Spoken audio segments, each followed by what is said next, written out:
Hey, so does anyone remember Stonehenge? Yes, everybody's favourite pile of ancient rocks in Wiltshire. A surprisingly hard-fought contest. Now, Stonehenge, of course, holds many mysteries, chief of which is perhaps why. Why was it built?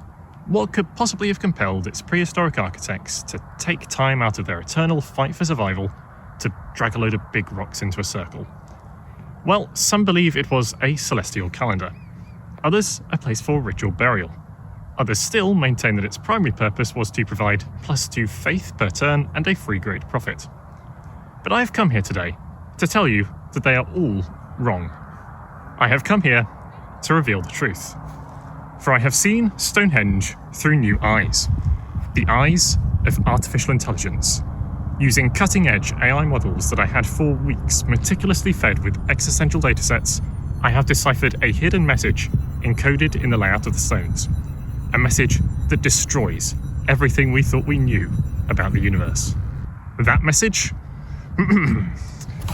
Replacement part being rushed with all possible speed. Now, I'll be honest, I don't really understand what that means. But it must mean something, right? I mean, why would AI lie to me? I mean, if anyone's lying to me, yeah, it's the people who run this place. According to the visitor centre, the meaning of Stonehenge is lost to us. Oh, it was too long ago. There will always be debate. We have to embrace uncertainty. Come on, who do you think you are? A YouTuber at the end of a 2-hour-long video essay? No. The definitive meaning of Stonehenge, a new mantra for our new age, my new religion, is replacement part being rushed with all possible speed.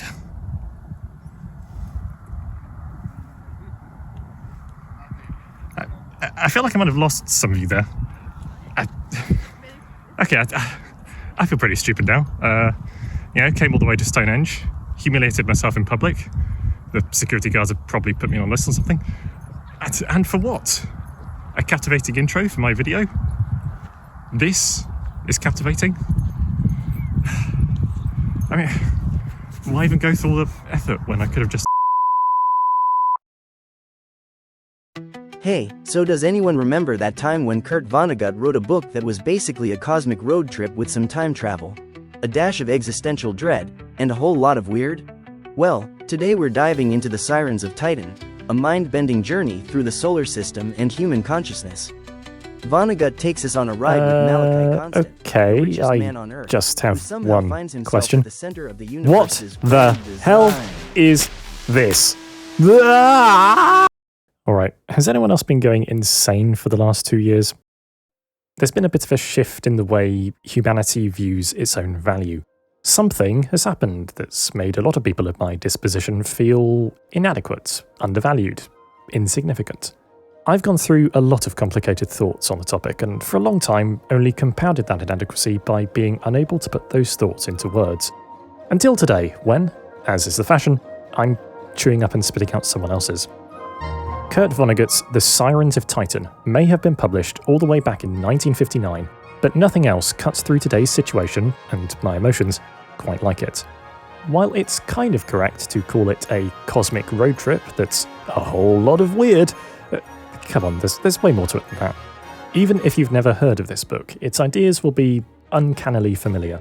Some of today's most popular media takes The Sirens of Titan and runs with it, yet even in a world saturated by its echoes, Sirens offered me a uniquely affecting, uniquely human, perspective on the new world we have found ourselves in. By the end of this video, I hope I, and the ghost of Kurt Vonnegut, can explain why this book has lodged itself in my brain, why it drove me to make this video, why anyone is driven to do anything. So, let's do our bit to rush that replacement part with all possible speed as we examine The Sirens of Titan. Greetings! The dot means greetings. It's an alien language, we'll get to it.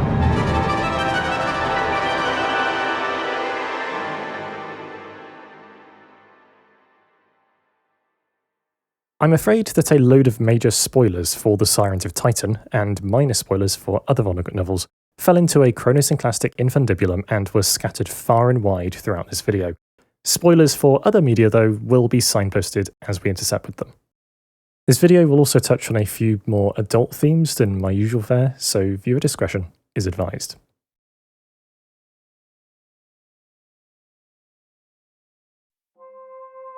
Part 1. Life of the author.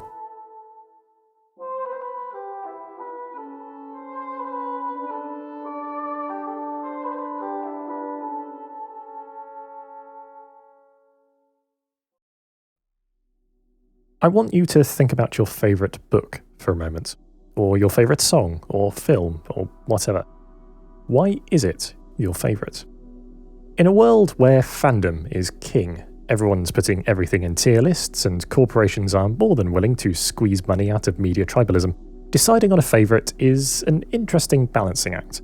You have to consider not only the inherent quality of the work and the special personal connection that makes it yours, but also how does embracing that particular piece of art change how you are presenting yourself to the world? It's a question only made more impactful in the internet's age, where your entire being has to be condensed into a single, tiny image that accompanies everything you type. In the past, in certain company, I have been known to bend the truth for the sake of that last one. I have been known to tell people that my favourite book is Slaughterhouse-Five by Kurt Vonnegut Jr. Because who wouldn't want to say that their favourite book is Slaughterhouse-Five by Kurt Vonnegut Jr.? Who the hell is Kurt Vonnegut Jr., and why should I care? Fair point.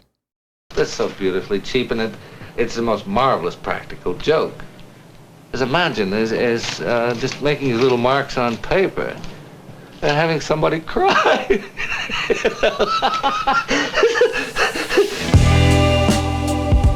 If you're in the business of trying to understand the 20th century through English language literature, you have a wide variety of largely mustachioed writers to choose from.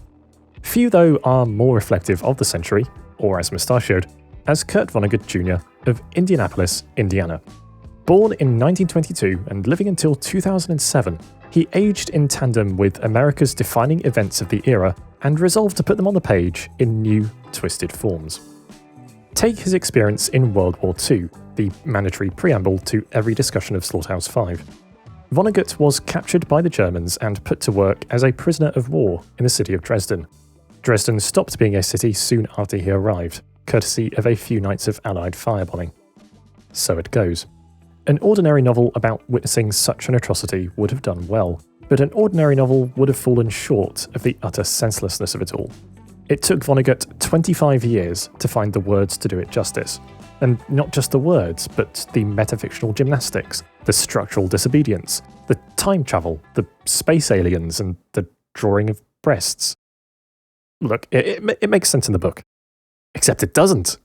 And that's the point. Slaughterhouse-Five, or The Children's Crusade, A Duty Dance with Death, was an instant hit after publication in 1969.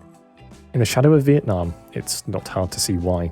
This strange man talking about alien zoos and stolen teapots seemingly came out of nowhere to give an off-kilter voice to the counterculture movement.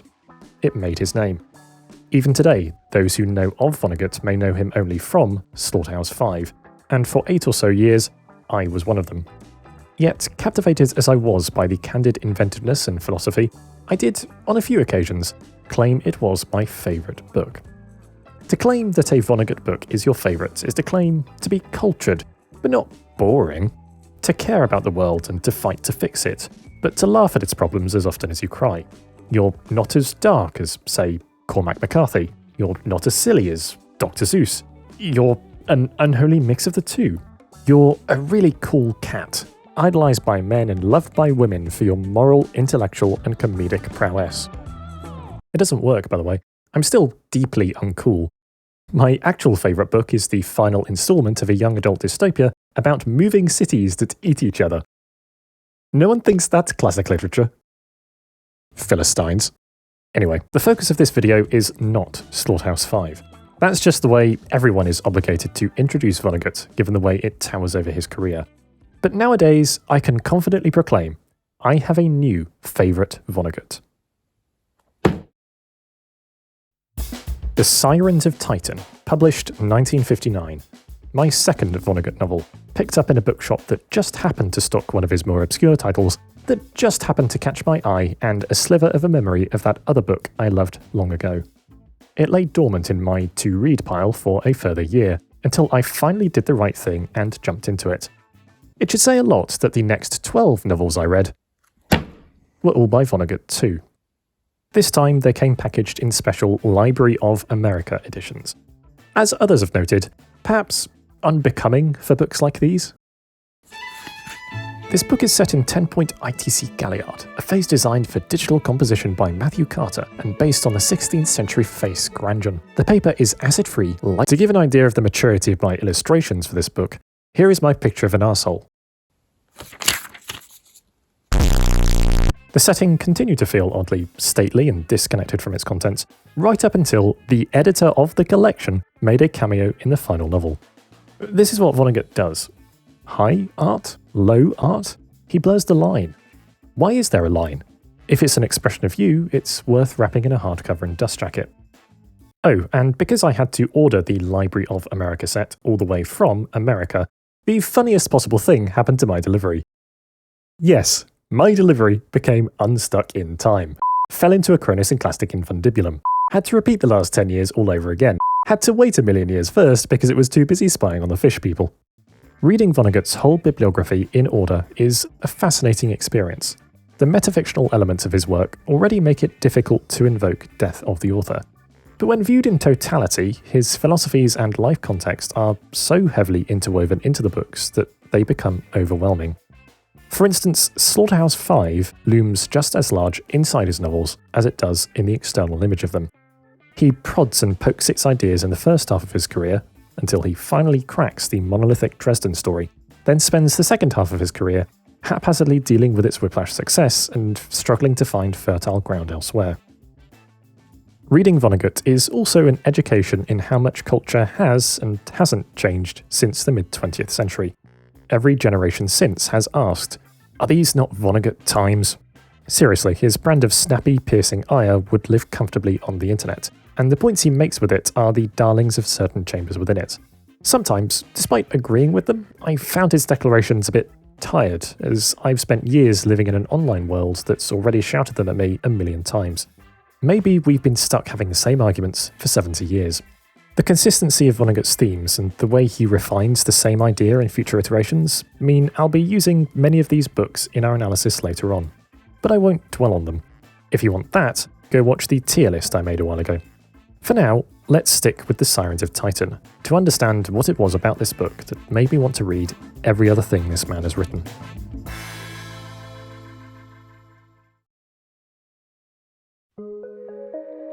First off, The Sirens of Titan is dense. When people describe a book as dense, they usually mean the prose is doing somersaults and can't be parsed by mere mortals. But Vonnegut's style here is unfailingly blunt and conversational, and to me at least, utterly readable. There's a staccato, almost hypnotic rhythm to it, a hint at the man's talent for precision of expression. There was a crowd. The crowd had gathered because there was to be a materialization. A man and his dog were going to materialize, were going to appear out of thin air, wispily at first, becoming, finally, as substantial as any man and dog alive. No, what I mean by dense is how much thematic ground the story covers so quickly. Multiple semi-overlapping themes, sometimes hidden, sometimes not, barreling towards you too fast to understand on first read.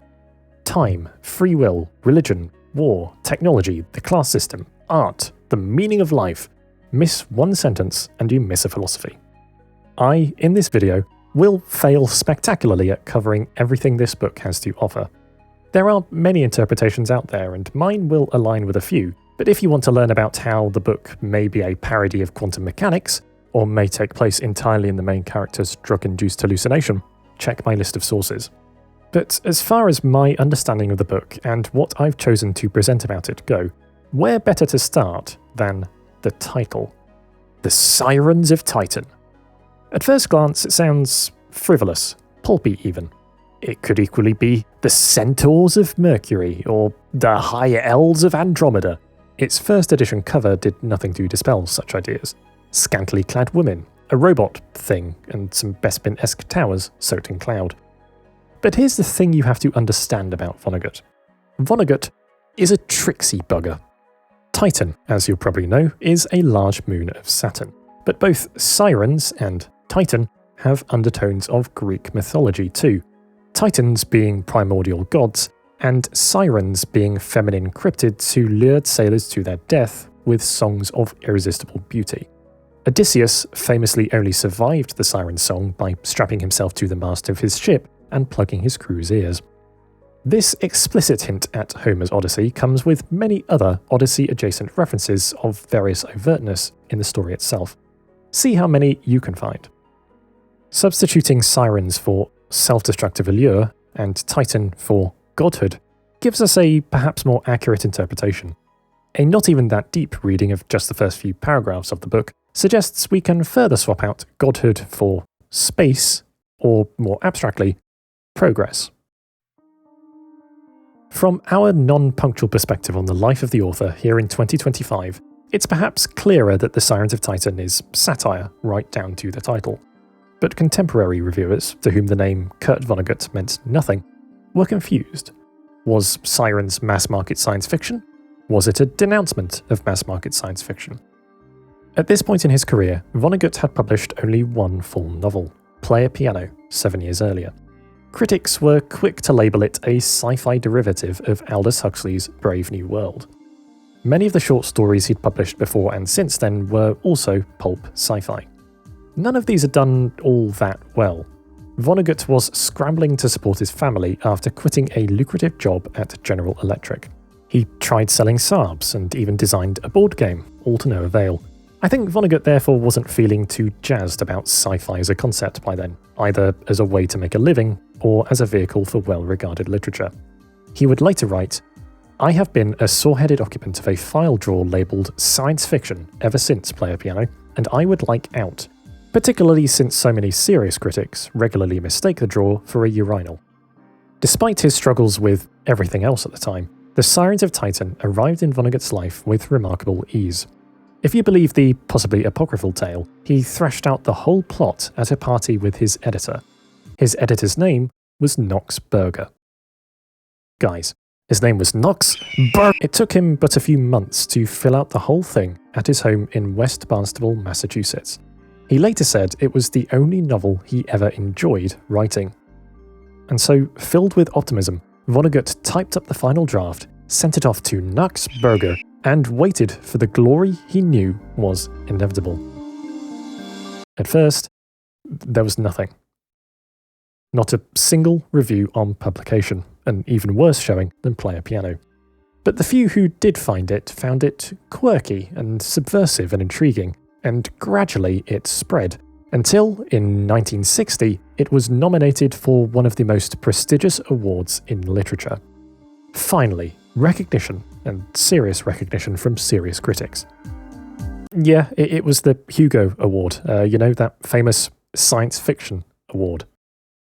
Congratulations, Kurt, you're king of the urinal. While it ultimately lost to none other than Starship Troopers, Sirens' Hugo nomination was the first splutter of its backfiring engine towards fame.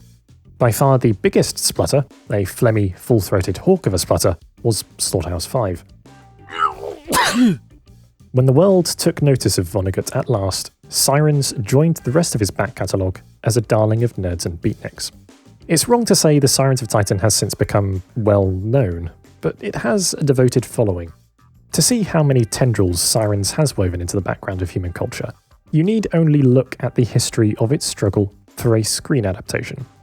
A surviving letter from Vonnegut to Boxberger suggests that the film rights were being shopped around movie people from the very beginning, but rather than a movie person, they ended up in the possession of Jerry Garcia, guitarist for the Grateful Dead. Then director Robert Wiedie had the rights for a while, until he didn't.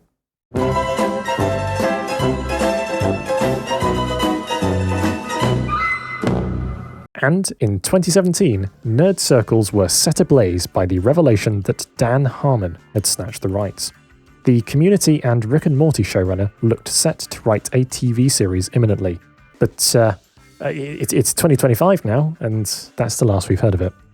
No matter though, instead we got a theatre adaptation, a few slots in some kind of a Vonnegut anthology film, and hundreds of songs, most famously the one by Scottish folk singer Al Stewart. I was drawn by the sirens of Titan, carried along by their call.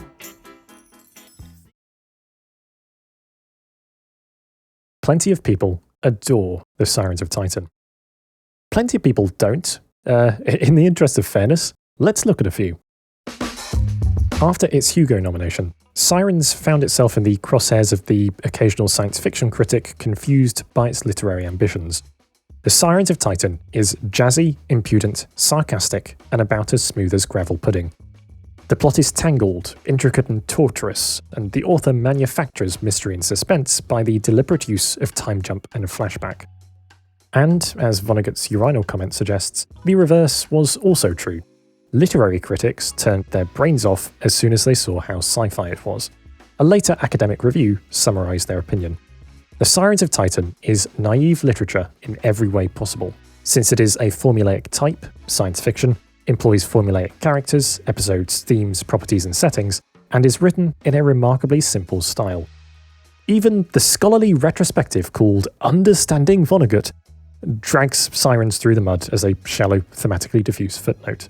For me, though, something about Sirens fit perfectly into the wrinkles of my brain, and I could interpret, or perhaps hallucinate, a deeper meaning immediately. Some have not been so lucky. The story is as described on the jacket blurb, but it's a pointless journey to an unsurprising end. This book really has nothing going for it and is a waste of time, money, and brain cells. This is the worst sci-fi book I have ever read, period. Mind blown, this book was written in 1959? This must have been one of the first books ever published. The harshest review of all, though, has to be the assessment by Vonnegut's own uncle, to whom the book is dedicated. After being unable to read it, he said only, "I suppose the young people will like it." Oh, my heart. Confusion and consequent dislike are understandable in the face of Vonnegut's peculiarities. Despite the accessibility of the bare prose, he says a lot of things he doesn't mean, and means a lot of things he doesn't say. For me, it's fun to puzzle through what's actually going on, but then I am a maths YouTuber, on occasion, so maybe I'm weird. Do you believe that, quote, the book is characterised by a higher degree of complexity and a more intricate internal logic than has generally been granted, or do you agree with later Vonnegut that, in finding meaning in Sirens, I'm as batty as he used to be? I think I'm battier, personally. Either way, the algorithm decided that this is the video you're fated to watch, so I'm afraid you're stuck with me as we peel back the layers. And if you're a Vonnegut fan new to the channel, I think I owe you a warning that I'm going to talk about a lot of things that aren't Vonnegut in this video. This video uses Sirens as a lens for every semi-related thought I've had for several years, and as much as I promised there was a lot of method to this madness, it is still madness. Prepare for even more extreme tangents than usual. I don't know why you keep letting me get away with this. For the moment though, let's keep the focus on Sirens. What even happens in this story to have spawned such a tangle of thoughts in my head? Does it clear things up at all to answer literally everything humans have ever done?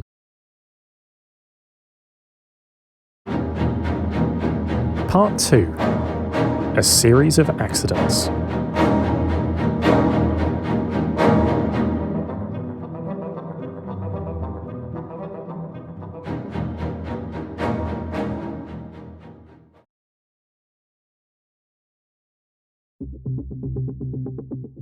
Everyone now knows how to find the meaning of life within himself.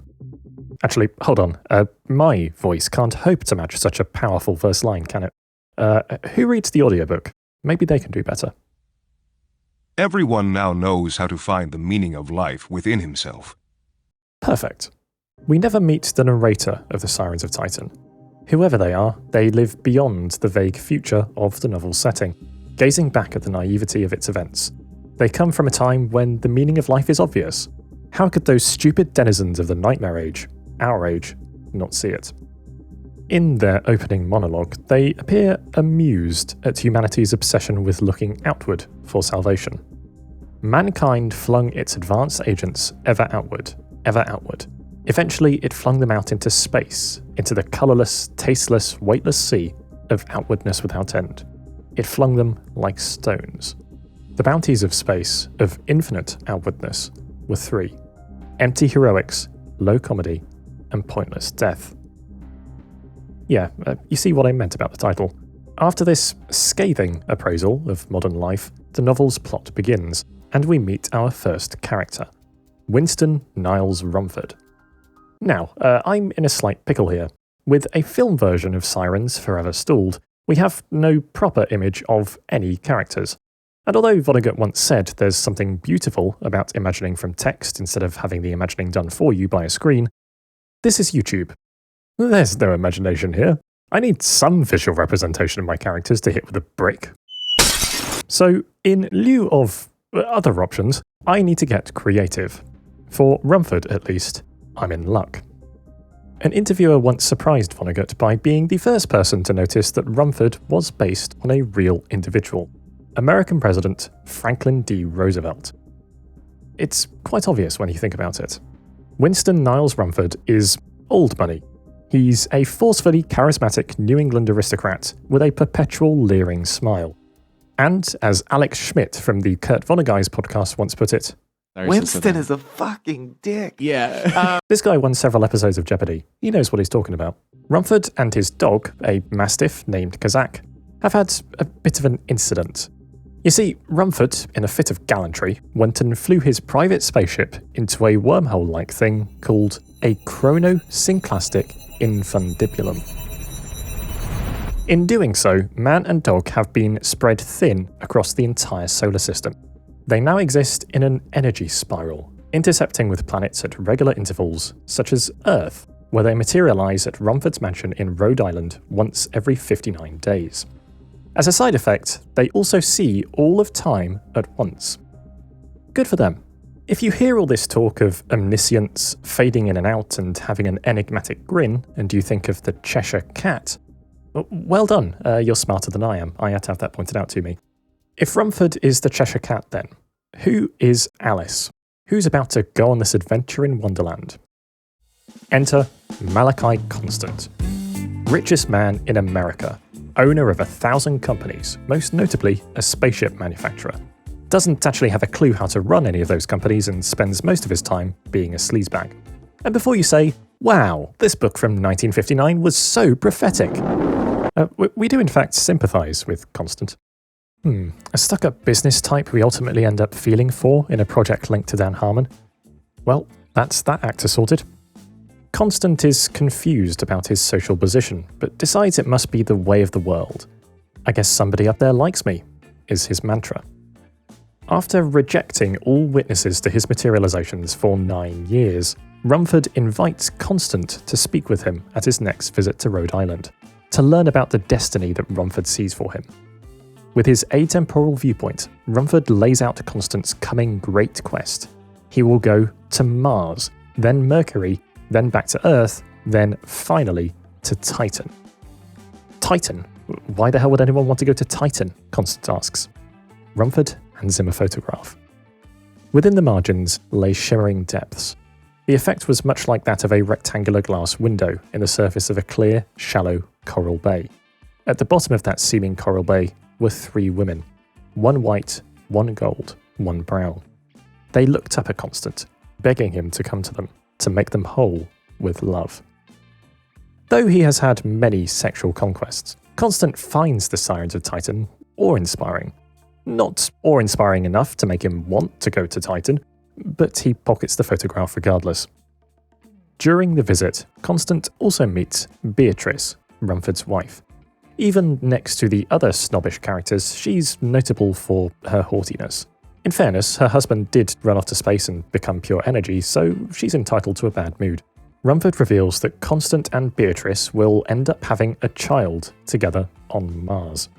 Neither of them much like the idea. They don't much like any of their supposed destinies, and once Rumford fades from existence, they resolve to avoid them at all costs. For Constant, this consists of a 56-day-long bender.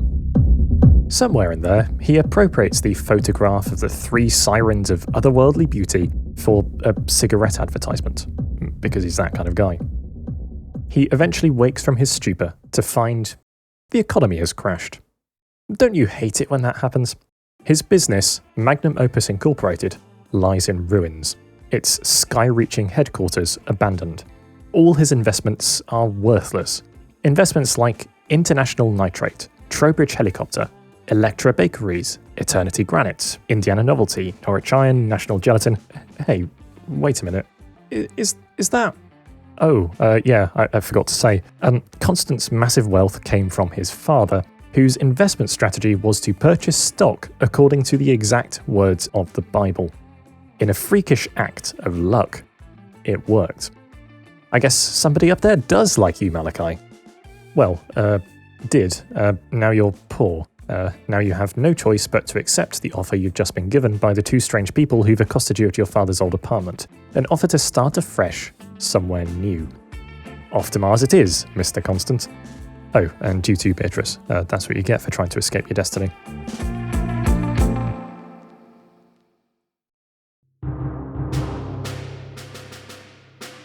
Many years later, the army of Mars gathers to watch an execution.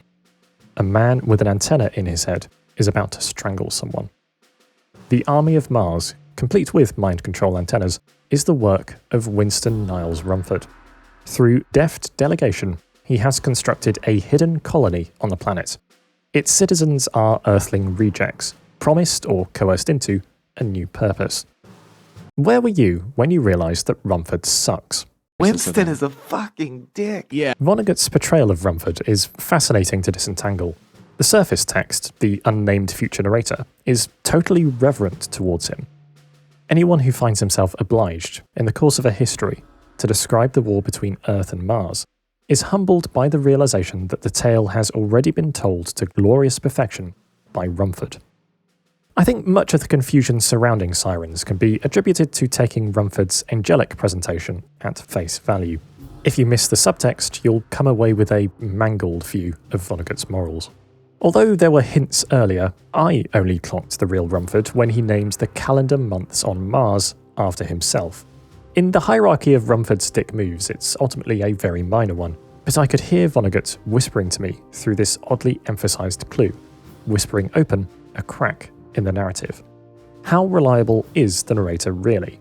Does everyone not, in fact, know how to find the meaning of life within himself?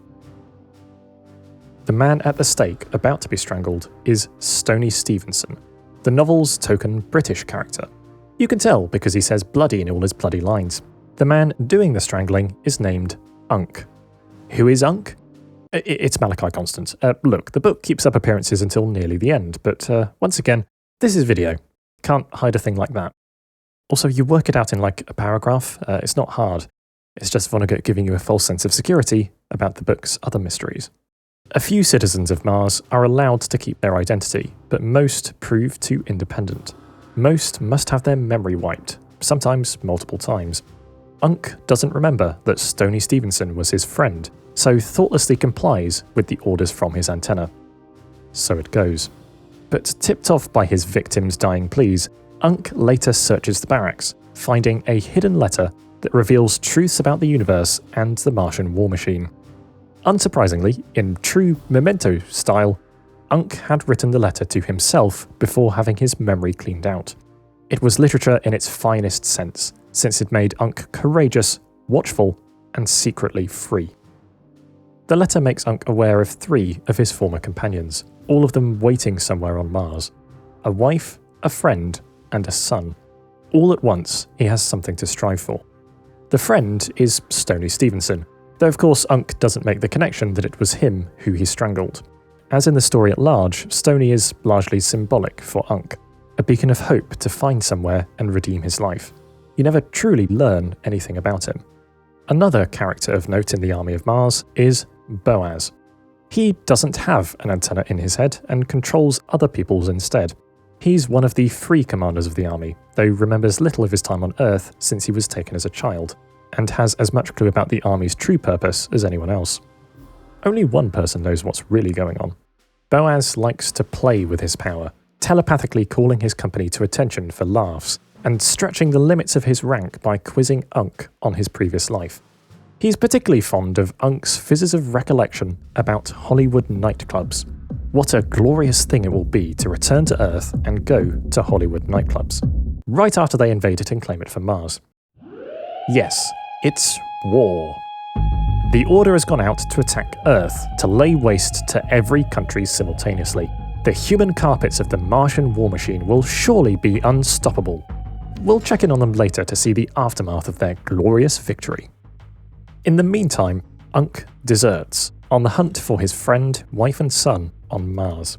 His wife is named B, and yep, you guessed it, it's Beatrice, also challenged in the memory department. She works at a Martian school as an instructress in Schliemann breathing, a technique for breathing in space using oxygen pills. Side note, why did Vonnegut name it Schliemann breathing? I've never seen anyone mention this in any analysis of Sirens, but my theory is that it's named after Heinrich Schliemann, the archaeologist famous for excavating the city of Troy. Now that's an Odyssey Easter egg. The son of Unk and B is named Chrono. He's a wild, petulant 8-year-old with a supernatural gift for sports. He attributes this success to his good luck piece, a segment of sheared-off metal he once picked up during a school trip to a flamethrower factory. Remember the good luck piece, please. It's very important.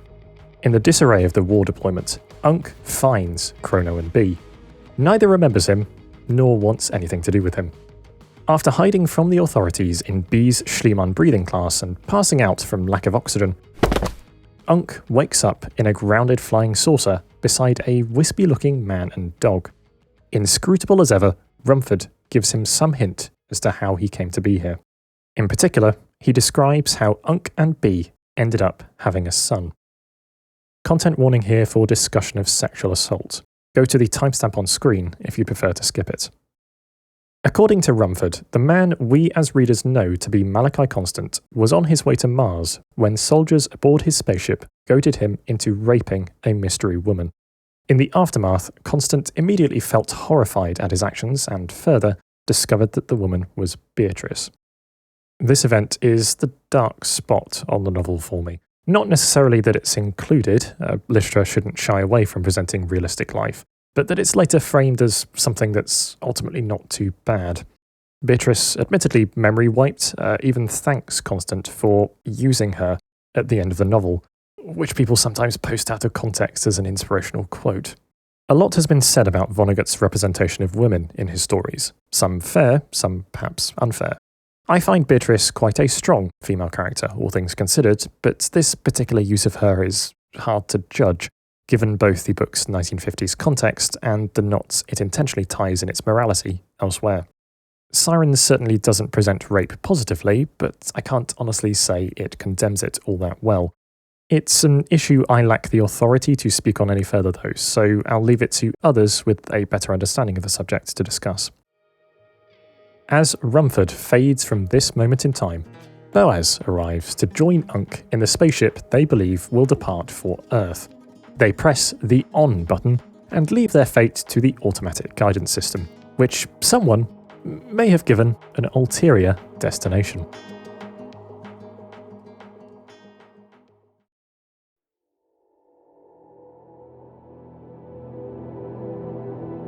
The second stop on the foretold cosmic road trip is Mercury. Obviously, in real life, Mercury is a roasting, inhospitable hellscape, but Vonnegut takes some creative liberties, or not, to paint a much more poetic image of it. This was the moment Sirens catapulted itself into something else for me. It's the most beautiful passage in any Vonnegut novel, and the chapter is fittingly titled, In a Hollywood Nightclub. Due to tension between intense heat and intense cold, Mercury vibrates. Deep within its yellow-tinted caves live its only life forms, creatures which feed on this vibration, known as harmoniums. Harmoniums are translucent blue diamonds of stunning elegance and fragility. But this is Kurt Vonnegut, and he can't resist the opportunity to add that when they're dead, they turn orange and curl up into a delicious snack resembling dried apricots.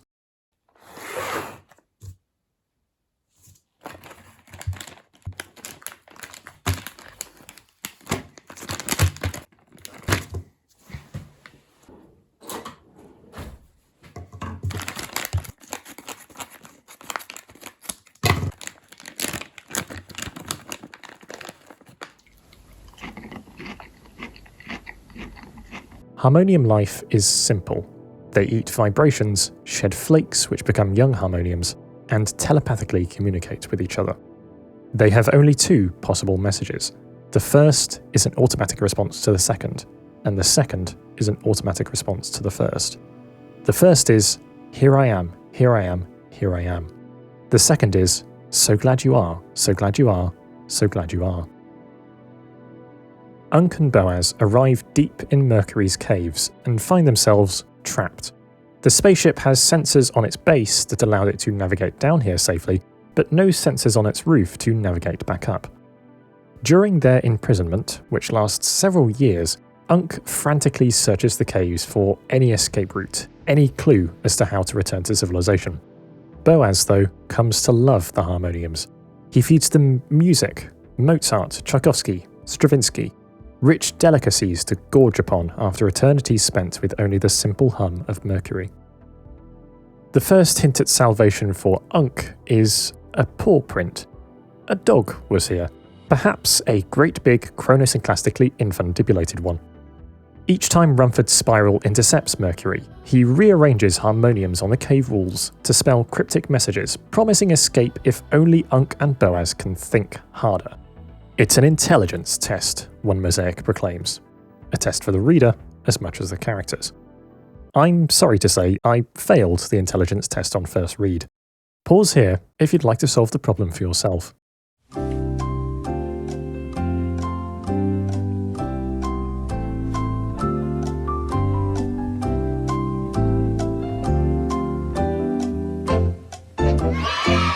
Unk. Turn ship upside down. God, it's so obvious. Unk rushes back to Boaz with the escape plan, but Boaz refuses. He has found his life's purpose, feeding delicious music to grateful harmoniums. After an emotional exchange, they agree to go their separate ways, and Unk departs for Earth at last. Say, speaking of Earth, let's check in on that glorious Martian invasion, shall we? Why are there a load of dead Martian soldiers in a meat market in Switzerland? Winston is a fucking... It was Rumford's intention that Mars should lose the war. That Mars should lose it foolishly and horribly. As a seer of the future, Rumford knew for certain that this would be the case, and he was content. Assured as they were of success, voluntarily or otherwise, the Martians never questioned why they were expecting to beat thermonuclear weaponry with bayonets. Few Martians survived the assault, and by the time the people of Earth were killing the women and children sent in the last droves, the horror of their actions dawned on them. Unk lands back on Earth to see it overtaken by a new religion. A religion introduced by Rumford at the critical moment to prey on the world's newfound unity in guilt. The Church of God the Utterly Indifferent, he calls it. God doesn't care about you, he preaches. Fate is not the hand of God, he says, and nor is luck. It is merely the way the wind swirls and the dust settles, eons after God has passed by. The religion also predicts the arrival and actions of a mysterious being, a space wanderer. It's Unk, okay? It's Unk, you get this by now. When an excited crowd asks him to comment on his delay in returning to Earth, the space wanderer answers sheepishly, "I was a victim of a series of accidents, as are we all." Exactly as he was prophesied to say. The Space Wanderer is brought before Rumford at his mansion. Rumford also calls for Bee and Chrono, who survived the invasion and have, like all Martian survivors, been declared heroes. All three expect a hero's honour, but no, Rumford's gonna Rumford. With grand, self-indulgent spectacle, he reveals their true identities. The Space Wanderer is Malachi Constant, idiot playboy billionaire good-for-nothing, the Antichrist of Rumford's religion. B is Beatrice Rumford, conceited heiress who thought she was too perfect for this world, another figure to be demonized. And Chrono is Chrono. Rumford reveals one last spaceship ready to take the three of them far away, to make them mere symbols of the religion and separate them from the further march of history. He tells Constant to climb the ladder to the ship.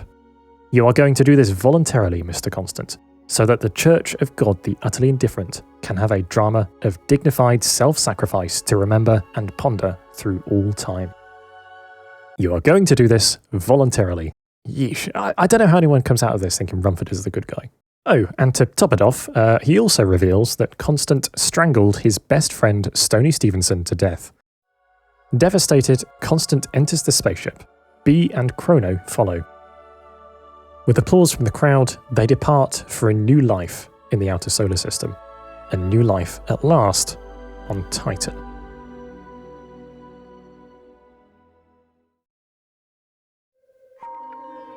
Titan, orbiting Saturn, orbiting the Sun, traces a spiral in space. A spiral that perfectly aligns with Rumford's. Materialized forms of Rumford and Kazak live on Titan permanently. Rumford siphoned off Martian labour to build himself a palace there, styled after the Taj Mahal. But man and dog aren't Titan's only residents. For 200,000 years, this distant moon has hosted another soul, if you can call it that. Sarlo. I'm more stuck than usual with this one. You see, Sarlo is an alien robot. He's tangerine-coloured, 4 feet tall, has 3 eyes, 3 legs. Wait a minute. 3-legged alien robot? Well, if I take this, make it orange, make its feet rounder, add some eyes, yeah, that'll do. Sarlo is from the planet Tralfamador. But as you can see, he's hardly one of the green, hand-like Tralfamadorians made famous by Slaughterhouse-Five. Like many Vonnegut inventions, Tralfamador appears multiple times in his novels in different forms. This particular staple of the Vonnegut verse came from an offhand joke he made as a child. Pointed up to the sky and said, "There is Tralfamador." The occupants of Tralfamador in Sirens are machines. Legend says that long ago they wiped out their organic progenitors. But unlike your run-of-the-mill robot uprisings, their progenitors asked them to do it. These new Tralfamadorians seek other beings of comparable stature somewhere out there in endless space. Sarlo is their messenger. Around his neck hangs a message so secret that even he is forbidden from reading it. A message worthy only of an advanced race the Tralfamadorians hope exist at Sarlo's destination, the next galaxy over. 200,000 years ago, however, a component of his spaceship broke, rendering travel at relativistic speeds impossible. He came to rest on Titan and sent a distress signal home. Sarlo's ship is powered by Vonnegut's incarnation of nonsensolium known as Universal Will to Become. UWTB is what makes universes out of nothingness, that makes nothingness insist on becoming somethingness. UWTB is the prime mover. It's Kierkegaardian passion, it's intention, it's the fabric of the universe wanting to be something. The Tralfamadorian homeworld possesses vast mechanisms capable, with great effort, of moulding the universe's UWTB as they see fit. It's imprecise and unreliable, but they can do it. It also acts many times faster than the speed of light. So, when Sarlo's distress beacon made it home after 150,000 years at light speed, the Tralfamadorians knew they had only one option to get him on his way again quickly. On a planet in the same system as Sarlo, some enterprising apes had just learnt to walk upright. As the waves of UWTB collided with the planet and the potential-filled brains of its inhabitants, their intention was forever changed, forever subservient to Tralfamador. Sarlo watched as these apes invented civilization. It would take many thousands of years for them to develop enough technology to fulfill their true purpose, so the Tralfamadorians made sure to leave updates for Sarlo along the way, inscribed on the surface of the Earth in the aliens' language. As we have already seen, the first Tralfamadorian message was written on a plane in southern England. Sarlo, through his telescope, could see that its true meaning was replacement part being rushed with all possible speed. Next was the Golden Palace of Roman Emperor Nero, which I am told lies in ruins over there. That, when viewed from above, reads as the Tralfamadorian for, "We are doing the best we can." There's a Colosseum over there. The Great Wall of China meant be patient, we haven't forgotten about you. The Kremlin meant you will be on your way before you know it. And the final message was the United Nations building in Geneva, which means pack up your things and be ready to leave on short notice. Okay, come on, 3 out of 5 ain't bad. There were other messages too, but UWTB is disobedient. Sarlo watched nations rise and fall before they could complete their mission. But the trend of history was consistent and directed. It was UWTB that inspired Rumford to pilot a ship into a chronosynclastic infundibulum. It was UWTB that made him build a colony on Mars. It was UWTB that sheared a length of metal from a tube in a flamethrower factory in that colony. It was UWTB that sent Malachi Constant on a quest to the Sirens of Titan, gave him a son, and had that son transport the piece of metal all the way to them. I've structured some of these reveals a little differently to Vonnegut because I'm a worse writer than him. In actual fact, we're introduced to Sarlo's need for a replacement part, and Chrono's good luck piece only 1 page apart halfway through the book. But man, I failed that intelligence test too. See what I mean? Tricksy goddamn bugger. I remember this twist hitting me like a pile of bricks. As we'll explore soon, it's hardly original nowadays to reduce humanity to a speck in someone else's universe. But something about the weight with which Vonnegut had treated his characters' plights up until then made this punchline stick. In between each tracking update on his online order, Sarlo's isolation and 24/7 view of humanity have corrupted his mechanical mind. He spends his days crafting mud statues to record his favourite human antics that he's seen through his telescope. A woman playing a trombone, a Neanderthal family around a fire, 3 figures in a shallow pool, gazing upward, willing someone out there to make them whole with love. Malachi Constant doesn't care for the Sirens anymore. He, his wife, and his son pull up on Titan to find, as always, Winston Niles Rumford. Rumford is in a bad way. His body fizzes and cracks, he retches in agony. Of course, he's known all along that this would be his end. But that doesn't make the solar flare now threatening to eject his being from the solar system any less painful. While Rumford holds on, Kazak cannot. Kazak had left howling in a puff of ozone and sick light, in a hum like swarming bees. The universe is so cruel that even God must lose his dog. With his dying breaths, Rumford demands of Sarlo, just what could possibly be the message around your neck that humanity has laboured so thanklessly to send? What could possibly be so unfathomably important that the speed of light was too slow and you had to corrupt a planet instead? Sarlo, a dependable, efficient, predictable, durable machine, refuses to open it. Incidentally, among a cast of horrible people, Sarlo, the cause of all Earthling suffering for thousands of years, is by far the most likeable character in the novel. He's cute and wholesome and energetic and eager to please. I love this choice so much, it's so funny. Eventually, Rumford, unsatisfied, explodes out of existence. And Sarlo, beset by grief, finally snaps. He tears open the message and, upon reading it, disassembles himself. The reason for civilization, the cosmic goal all humans have ever been striving for, the spark for Constant's quest and the Martian war effort and Rumford's religion, the end of the sentence we've spent all of history writing, is a dot. The meaning of a dot in Tralfamadorian is greetings. Whenever I see fan art for Sirens, I like to play a game called Spot the Dot. There's often a hidden dot somewhere, an Easter egg for those who know the true purpose of life. This poster for a London theatre production, for instance. I wonder where the dot is here. Or what about this fan-made cover art, which, by the way, I simply had to order as a print because, as you can see, it's amazing. Link to the artist's website in the description. The dot here is, of course, the one on the cigarette packet. Or how about this wonderful intro for an imagined TV series? God, I love this one so much as well. But where's the dot?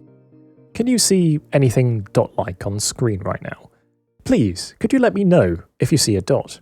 Any dot, anywhere. Did you see a dot? Well, as you all noticed, you can obviously find the dot If you minimize the video player, scroll down on the creator's website and there you go, there it is. With Rumford and Sarlo gone, and thus any external meddling in their lives over with, Constant, Beatrice and Chrono are free.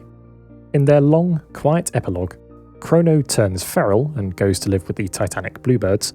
Beatrice writes a never-ending treatise arguing that human purpose is surely greater than helping one alien slide into another alien's DMs, and Constant tinkers fruitlessly trying to put Sarlo back together again. As the Sirens of Titan disappear beneath a layer of pond scum, Malachi Constant and Beatrice Rumford, or whoever they are now, finally fall in love. Shortly after Beatrice passes away, old Constant finds Sarlo has had a change of heart and put himself back together, so even Constant's final activity was useless. Sarlo slots the replacement part into his flying saucer and offers Constant a ride back home. With Chrono now too much of a bird to bother reconnecting with, Constant accepts, and the two return to Earth, a final pit stop on Sarlo's now begrudging onward journey beyond the galaxy. Constant's quest, meanwhile, ends at Earth, something Rumford did not foresee. Sarlo drops Constant off at a bus stop in Indianapolis in the middle of winter. While waiting for a delayed bus, he dies of exposure. Relatable. But Sarlo gives Constant one last loop-to-loop on his roller coaster. He hypnotizes Constant so that as he dies, he sees a comforting vision. Descending from the sky, Stoney Stevenson. "Come with me to bloody heaven, mate," he says. "Heaven? How did I get into heaven?" "Don't ask me why, old sport," said Stoney. "But somebody up there likes you."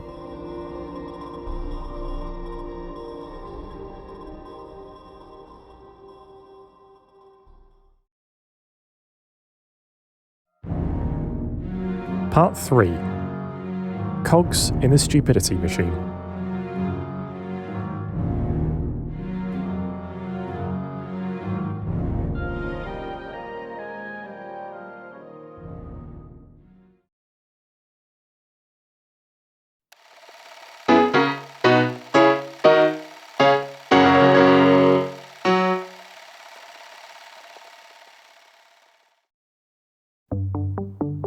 Anyone familiar with Vonnegut's bibliography might ask why this video, given its subject maybe, is about the Sirens of Titan and not Vonnegut's previous novel, Player Piano.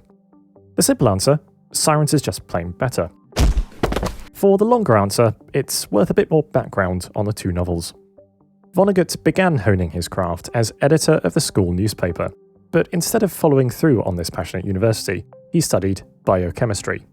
He didn't much like it, but it left him with a distinct respect for men of science and technology.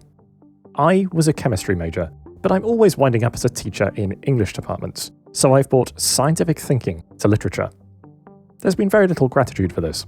After the war, he spent a few years studying anthropology instead, also unsuccessful. He dropped out and needed a job. His brother, Bernard, soon to be a renowned atmospheric scientist, found Kurt a job as a public relations man at General Electric. There, he could both further his writing skills and hobnob with the engineers, building the optimistic, futurological vision of 1950s America. "Progress is our most important product," so said its slogan during Vonnegut's tenure. Getting personal with automated milling machines and the men who evangelized them, however, shook Vonnegut's faith in technology. He claims to have been a techno-optimist until then. I know, hard to swallow if you read like any of his novels. He claims to have believed that by 1945 we would have cornered God, taken a colour photograph of him, and printed it on the front of Popular Mechanics. But these boxes with fake humans inside concerned him. Concerned him so much that he quit the job as soon as his short stories started selling. Player Piano, published later in 1952, was the manifesto that laid these concerns bare. Set in near-future New York following a Third World War, it describes a world of techno-evangelism taken to its ultimate conclusion. Machines have liberated humans from the scourge of work, from the need to think. Well, everyone but the managers and the engineers, the most intelligent humans, naturally. For the rest, such as a now unemployed machinist named Rudy, the microchips trained to replace them are all anyone values. This was the essence of Rudy, as far as his machine was concerned. As far as the economy was concerned, as far as the war effort had been concerned. People face no poverty and no tyranny. The engine of this dystopia is a destruction of dignity and self-respect. As I said earlier, critics at the time found Player Piano to be a rip-off of Brave New World. The prevailing sentiment today remains about the same. It's bland, uninventive sci-fi, the black sheep among Vonnegut's output. I wouldn't go that far. I rated it a solid B in my tier list. Its deficit for me is largely stylistic. There are glimpses of Vonnegutian style in there, but he mostly plays it safe. It's inefficient, it's predictable, it replays the same scenes over and over again, and its characters are irritating one-note mouthpieces. I mean, how many times are you going to mention Pittsburgh, Anita? But I can't knock its ideas. Its world is ironic and prescient in a way only Vonnegut could have devised. I think he recognised that these ideas deserved another shot once he developed as a writer. Sirens thus drips with the same skepticism of technology and progress and the human-crushing dystopia they create. The same response to the social upheaval of its decade. Counterintuitively, I found Sirens' narrator much more effective at delivering these messages than the characters in Player Piano. You'd think that Vonnegut lecturing you, the reader, directly would come off as annoying, but to me, it's somehow more honest. He's dropped the pretense of laundering his views through his characters, a precursor to the more extreme metafiction he'd later become famous for. Sirens also expands this view of progress, wraps it up with other ideas, makes it more absurd. Take the legend of how machines took over Tralfamadore. In but a few paragraphs, it covers the entire plot of Player Piano and then some. Once upon a time on Tralfamadore, there were creatures who weren't anything like machines. They weren't dependable, they weren't efficient, they weren't predictable, they weren't durable. And these poor creatures were obsessed by the idea that everything that existed had to have a purpose, and that some purposes were higher than others.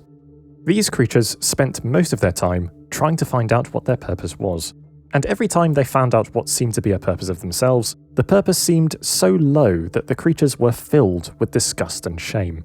And, rather than serve such a low purpose, the creatures would make a machine to serve it.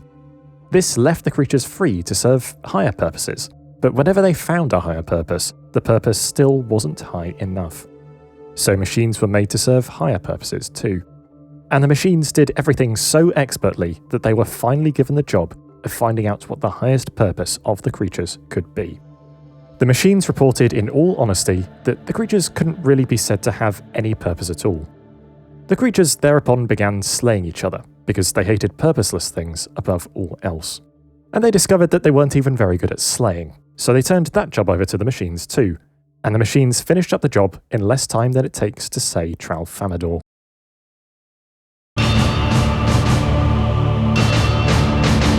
For all those reasons, I chose to make a video about Sirens and not Player Piano. That said, I think the latter still has some unique propositions worth pondering. I'm not saying these are necessarily correct, but they're what the novel appears to be saying. 10 quickfire Player Piano things. Number 1. Fixing the situation requires brave managers and engineers to go against the grain. Player Piano's protagonist is Paul Proteus, a senior manager in the industry that's displaced so many. The story follows his disillusionment with the system and him becoming a messiah figure for the masses. The novel's foreword explicitly calls out the world's managers and engineers as the sculptors of our future, and pleads with them to keep us free. Number 2.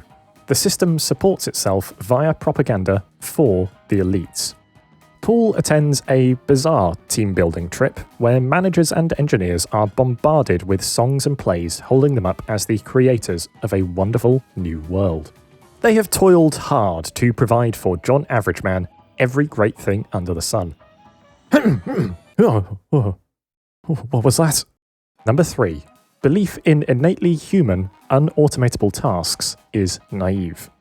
Throughout the book, people cling to tasks that machines can't yet do, but Vonnegut often undercuts their grasping at straws. A machine for lovingly caressing babies would be trivial to build. Even managers are starting to be replaced. To quote one analysis, those managers who still have jobs are struggling up a corporate ladder rapidly growing narrower and narrower. Number 4. However, technology can't be assumed to work when it collides with real life.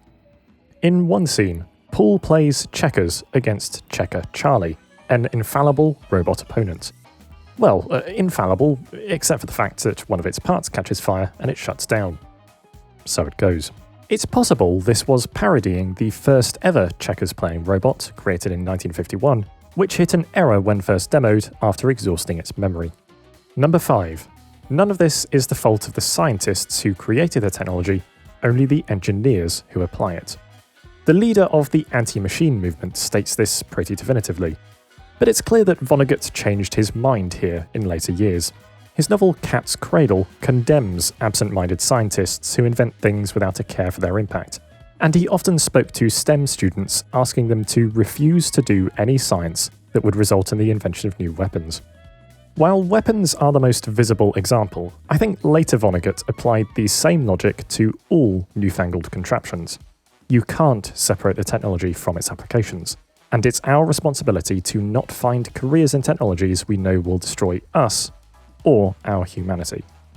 Number 6. Sociological forces impel people to automate themselves out of work even when they don't want to. Vonnegut illustrates this with the story of a barber. The barber is driven mad by worry that someone will invent a machine that puts him out of work. So he invents that machine and cashes out before anyone else can. I find this hilarious, since I live in a world where everything can be done on the internet, except cutting hair. Number 7. Escaping to a cabin in the woods is a fantasy. As he comes to dislike technology, Paul buys an old-style house, a basic one, a real one. But this is very much framed as silly. His wife hates it, the maintenance is killer, and all in all it's a childish desire for a world that doesn't exist. In his mind, Paul is a plucky frontiersman, but it's only his existing wealth that gives him the choice to play pretend and escape everyone else's oppression. Number 8. With the rise of automation in the running of a country, the appearance of governance separates from the act of governance. There's a fun scene where a character watches the president give a speech. A charismatic idiot of a president who, quote, had gone directly from a 3-hour television program to the White House. I'm sorry, did I say fun? I meant horrifying. With machines doing the actual work, Player Piano's president is but a figurehead, a human face with no power while the real work goes unnoticed. I choose to interpret this as comforting right now. Number 9. To avoid everyone being automated out of work, you must be sympathetic to the automation of any one person. Major spoiler time. Jump to the timestamp on screen to skip it. Player Piano ends with a rebellion against the machines, but it's highly uncoordinated. Different people have different thresholds for which machines deserve smashing. One person destroys bakery equipment, even though that means the rebels will end up starving. Another goes around shooting only traffic lights because he hates them specifically and doesn't care about anything else. This division in goals, of course, leads to number 10, resistance is futile. Although the rebels gain ground for a while, it's never in doubt who's going to win. The mastermind of the operation admits it was never about winning. He fights only to prove to history that something was fought for. I expected this ending, but I can't say it's the wrong one. It would have ruined the message to have a band of plucky rebels defeat all-encompassing technological master beings. Like all effective dystopian fiction, Player Piano offers no salvation. You've already lost the game. It's a bummer of an ending, but this is Kurt Vonnegut we're talking about.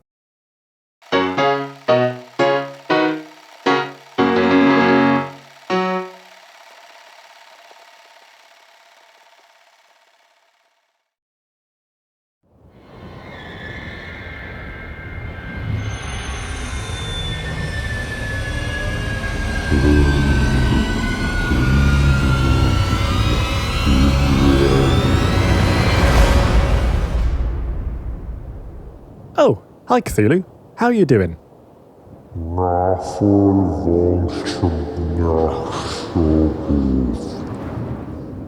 Oh, I know. It's hard being an eldritch being of pure incomprehensibility these days. No one takes you seriously anymore.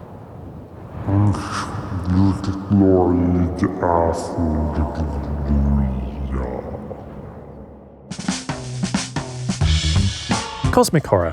What's not to love? Typified by the Cthulhu mythos of H.P. Lovecraft, cosmic horror asks, are we really in control? Why should we puny humans have any understanding of the true forces of the cosmos, be they merely uncaring or stratospherically evil? Related ideas have a long history. Aristotle believed God to be so abstract to our thought processes, so unconcerned with human affairs, that there was no point in trying to please him, something neatly excised by the Catholic Church when it became the world's biggest Aristotle fan club. Lovecraft's vision is one of terrible revelation, of pulling the rug out from under our reality to show how much we cannot comprehend. A rug that we've slowly been tugging on as science guides us towards the universe's true nature. Since Lovecraft's time, science has kind of done exactly that. Every new discovery in cosmology makes the universe bigger, suspends us in smaller and smaller sunbeams. But how have we reacted? Have we become terrified shells of beings as we realize our own insignificance? No. We make memes about it. Vonnegut once described dark humor as a response to being in a powerless situation. It makes sense that it would also be his response to the ultimate powerless situation, the meaninglessness of existence. Yes, there is a point to all this, and it's utterly stupid. I kind of love this trope. Cosmic horror, but it's not evil or uncaring, it's insulting. Enormous effort and myriad vibrant lives haven't been expended for nothing, they've been expended for something less than nothing. On that topic, a long time ago now, I posted another survey for my subscribers to fill out. Hell yeah, new vid in 2 years. Everyone remembers the last time I analysed a survey and 5 million people sat through it for some reason, so there was understandable excitement. Oh, the legendary japes as Oliver makes graphs and pulls out the insightful and oddball responses. Ha, what a grand old time we'll have. There was only a single question this time. One opportunity to make me say something funny or stupid. Why was Stonehenge built? And in 1,338 responses, not a single person put the correct answer. You've all failed. No one said to spell out replacement part being rushed with all possible speed, so all your hard work on research and crafting jokes means nothing to me. Not that it would have anyway, because the entire point of the survey was this one joke.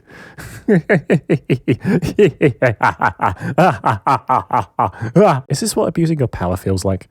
Sarlo and his message may be the most obvious expression of the absurdity of the big picture in Sirens, but the idea pops up elsewhere too. Vonnegut opens several chapters with quotes from in-universe books written about the events of the plot. These are unfailingly ridiculous. A cookbook, a pocket history of Mars, a children's adventure story.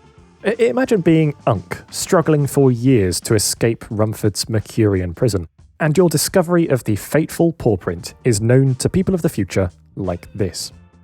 At this point in the story, it is mandatory, if an adult is reading the story aloud to a child, for the adult to ask the child with delicious hoarseness, "Who was a dog?" "Dog was a Kazakh." Even readers of the book aren't safe from the in-universe belittling enormity. Vonnegut delights in poking fun at your intellectual limitations, such as his description of chronosynclastic infundibula by means of a child's encyclopedia. How stupid must the universe be that this is its prized scientific source, and how stupid must you be to not even understand it? As I mentioned earlier, I think the overarching insult to humanity in Sirens hits as hard as it does because its characters have real complexity. With that connection built, the reveal that everyone else's greatest achievements also mean nothing brings the pre-fleshed out terror uncomfortably close to home. And the result is a meticulously constructed, novel-length joke. It's a joke Vonnegut returns to here and there. A famous sequence in Breakfast of Champions describes two particles of yeast arguing about their ultimate purpose, never realizing it was to make champagne. Given the prominence of the trope in Vonnegut's work, I thought it would be fun to compare with a few of my other favourite examples of unconventional cosmic horror. What can they teach us that one man's work can't? How have they twisted this joke to find their own ways to make a mockery of human meaning in a vast, unknowable, and often incompetent universe?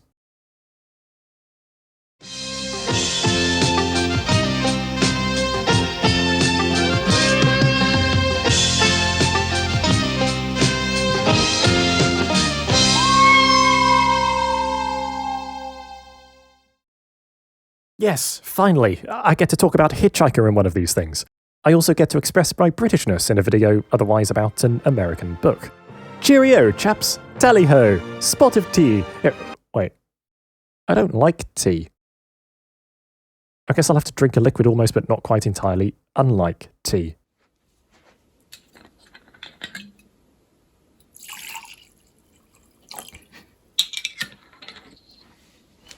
The Hitchhiker's Guide to the Galaxy is a performance art piece by Douglas Adams, whose purpose is to make its audience argue over which version of it is the correct version for several decades. I'm most familiar with the book series, which is based on the radio show and went on to be the basis for the same radio show. Hitchhiker tells the story of Arthur Dent, a mild-mannered Englishman whose house is demolished right before his planet is demolished. He escapes its destruction to go on a farcical journey through space to discover the answer to life, the universe, and everything, which turns out to be the number 42. Doesn't that sound oddly familiar? Reading The Sirens of Titan, I was struck by its similarity to Hitchhiker. The style is the most Douglas Adams thing I've ever read that wasn't written by Douglas Adams. I mean, listen to this and tell me it's not Hitchhiker. The on button simply started a flight from Mars. The off button was connected to nothing. It was installed at the insistence of Martian mental health experts who said that human beings were always happier with machinery they thought they could turn off.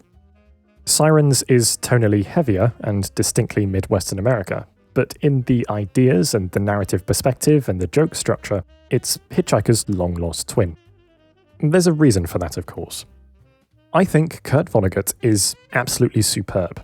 I've read The Sirens of Titan 6 times now, and it gets better every time. You read through it the first time and you think it's very loosely, casually written.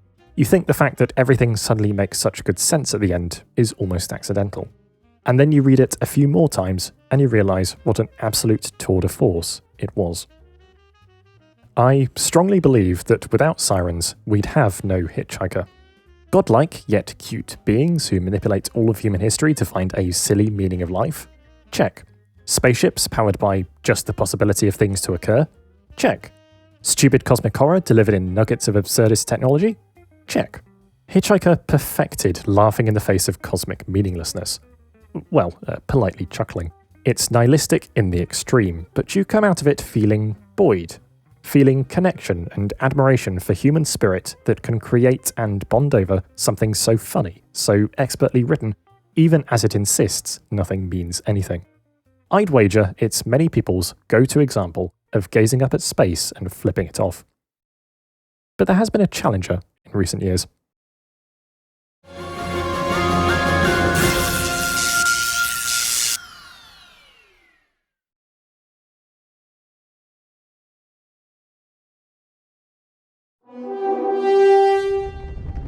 What the...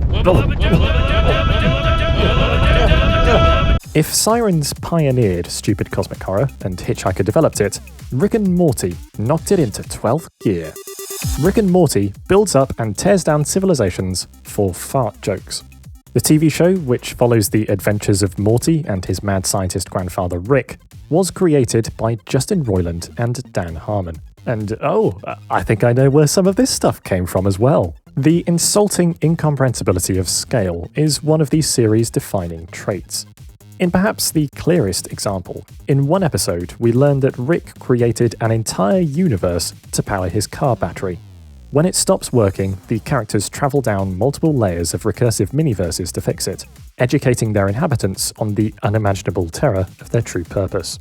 Rick and Morty plays to the inherent horror much more often than Hitchhiker. It's trying to shock you, making it edgy humour as much as dark humour, which, I'll be honest, is sometimes a bit too much for me. Though, to be fair, maybe I just don't have a very high IQ. I find Rick and Morty most interesting as a microcosm of modern society. What started as vandalism of a beloved film franchise now vandalizes every institution of cosmic reality multiple times per episode, and is one of the most popular shows in the world. What is my purpose? You pass butter. Oh my god. Perhaps we become desensitized to existential dread. Perhaps that's something the internet has accelerated, what with its bombarding you with the lives of 8 billion other humans every day. Perhaps endless, meaningless slop is what this generation expects, and is happy about it. Nobody exists on purpose, nobody belongs anywhere, we're all going to die, come watch TV. Deep. You know what else is deep?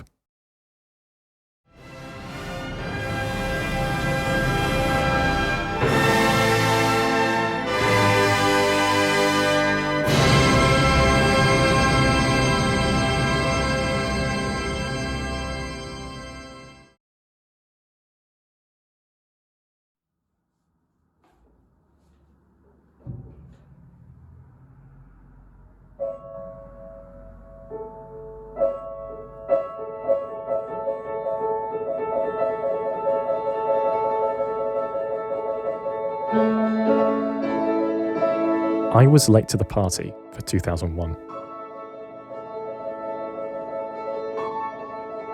I only watched it for the first time about a year ago. In many ways, I felt I'd already watched it. Every plot beat, every musical cue, every shot composition, all burned into my brain through decades of cultural osmosis. My earliest memories of seeing these references are of remembering them from other references. And yet, look, I know some people think it's a pretentious grind, and that's fine, but me, I found it oddly refreshing. It has a sparseness, a deliberateness to it that's like a film from an alternate dimension. Stanley Kubrick's film is consciously fuzzy on the details, but the book by Arthur C. Clarke reveals that the monoliths and their creators have been forcing human civilization forward since our ape days, for an unknown purpose? Before I watched it, I was always confused as to why a film about aliens directing human civilization would spend so much of its runtime and focus most of its conflict on HAL 9000. He's just a computer that goes wrong, a random roadblock on the way to Jupiter. He has nothing to do with the monoliths. But when you stop and think about it, the meat of the story is technology. Any sufficiently advanced technology is indistinguishable from magic after all. You could argue that 2001 equates technology to progress, until humanity runs afoul of the apoapsis of such progress. It is then only by abandoning that technology, by literally killing it, that our species can progress to a higher state of being. Technology might help, it seems to say, but it isn't true self-actualization.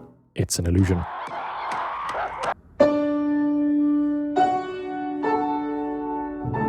Never seen nor understood, 2001's equivalent to the Tralfamadorians are among the most eldritch of eldritch beings. They transform an astronaut into a space baby for reasons no one can explain.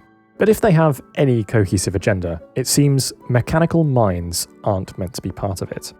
2001 is often held up as the greatest ever achievement in practical effects. One last hurrah before computer graphics came along and diluted the hand of the director. While it's hubris to be certain of any meaning in this thing, perhaps the film's content and its place in history have ended up teaching us the same lesson.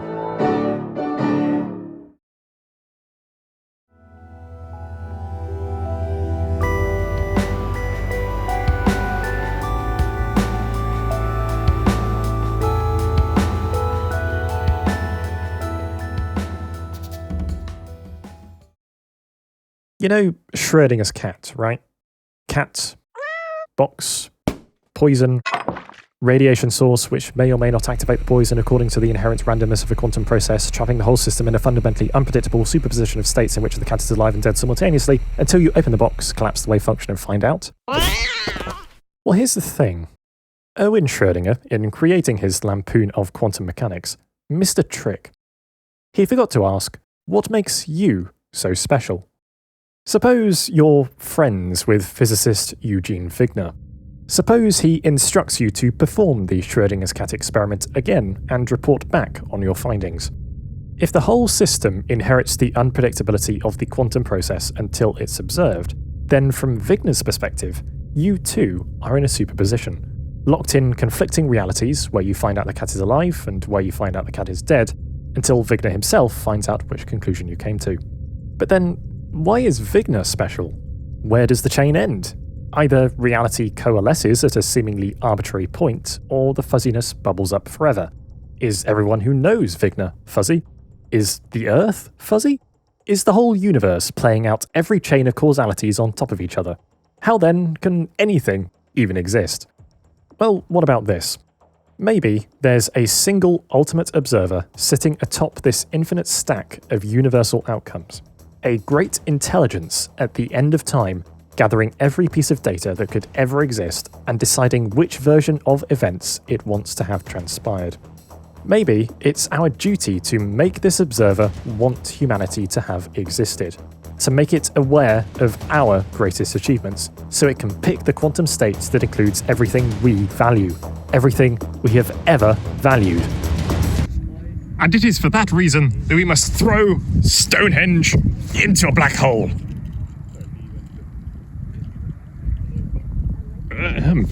Stephen Baxter's Keeley sequence breaks your brain. The books track the past, present, and far future of the universe, and feature some heady ideas.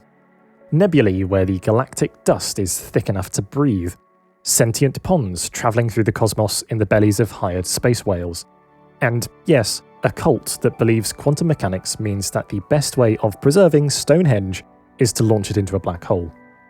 English heritage, you know what to do. Most striking of all are the Keeley themselves. I feel no qualms in saying this, the most powerful alien race in all of science fiction. Not only can they collect a cluster of galaxies into a ring so massive that it tears a hole in the universe, but they're constantly travelling back in time to grant their past selves even more power. As far back as the Big Bang, where they meet the progenitors of the Keeley, who are known as the Monads.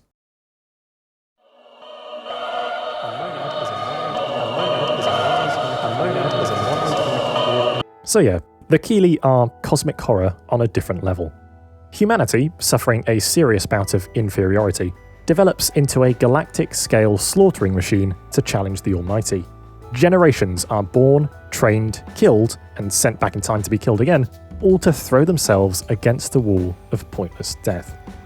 For you, it was thousands of years of pain and bleakness engineering a cannon that fires neutron stars. And for me, it was a Tuesday. What makes the Keeley sequence fascinating to me is that the Keeley, for all their Kardashev obliterating ridiculousness, are actually just kinda chill dudes. They have no ill will towards humanity. We just can't bear the thought of anything more powerful than us. They may not be quite as bright and chipper as Salo, but it's the same wonderful inversion of Lovecraft's formula. Staring into the abyss would be fine, if only we weren't so damn obsessed with taming it. My final example of stupid cosmic horror takes some explaining. It's Things Fall Apart by Chinua Achebe, a book that has nothing to do with science fiction whatsoever. Bear with me.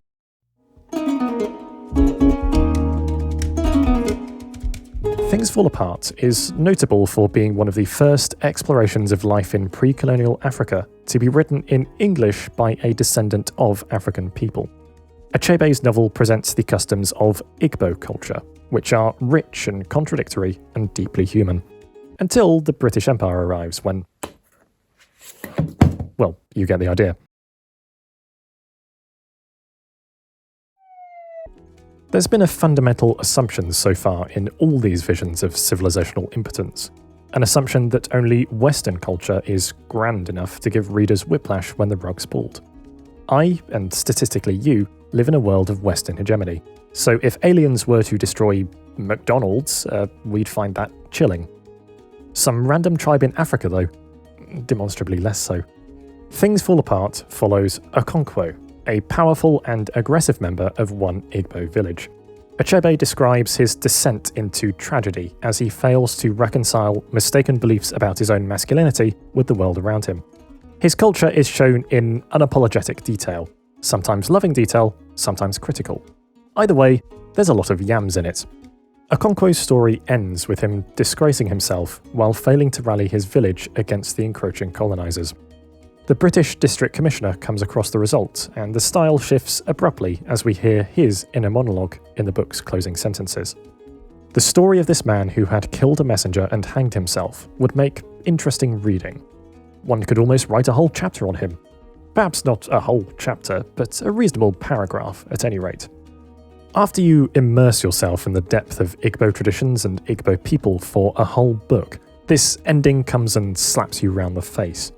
If not for perspectives like Achebe's, the world depicted here would have been steamrolled out of our collective memory. Things Fall Apart is a lesson not only in the power of great alien forces to destroy people, but in their power to destroy voices.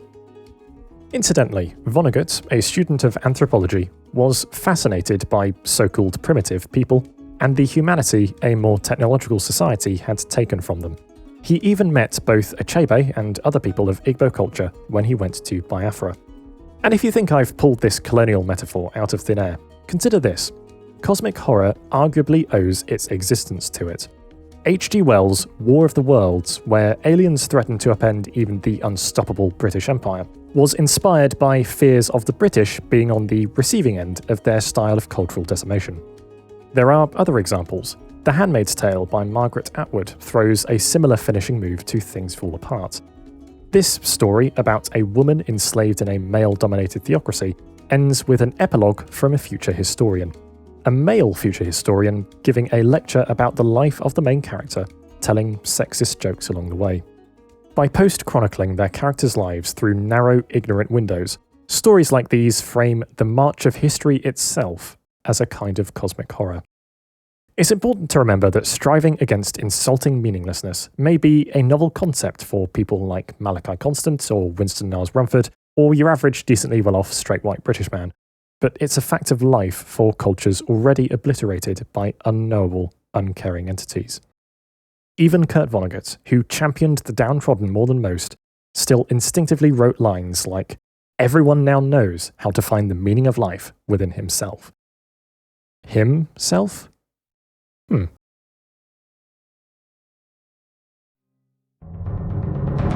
Part 4. The Kings of Infinite Space.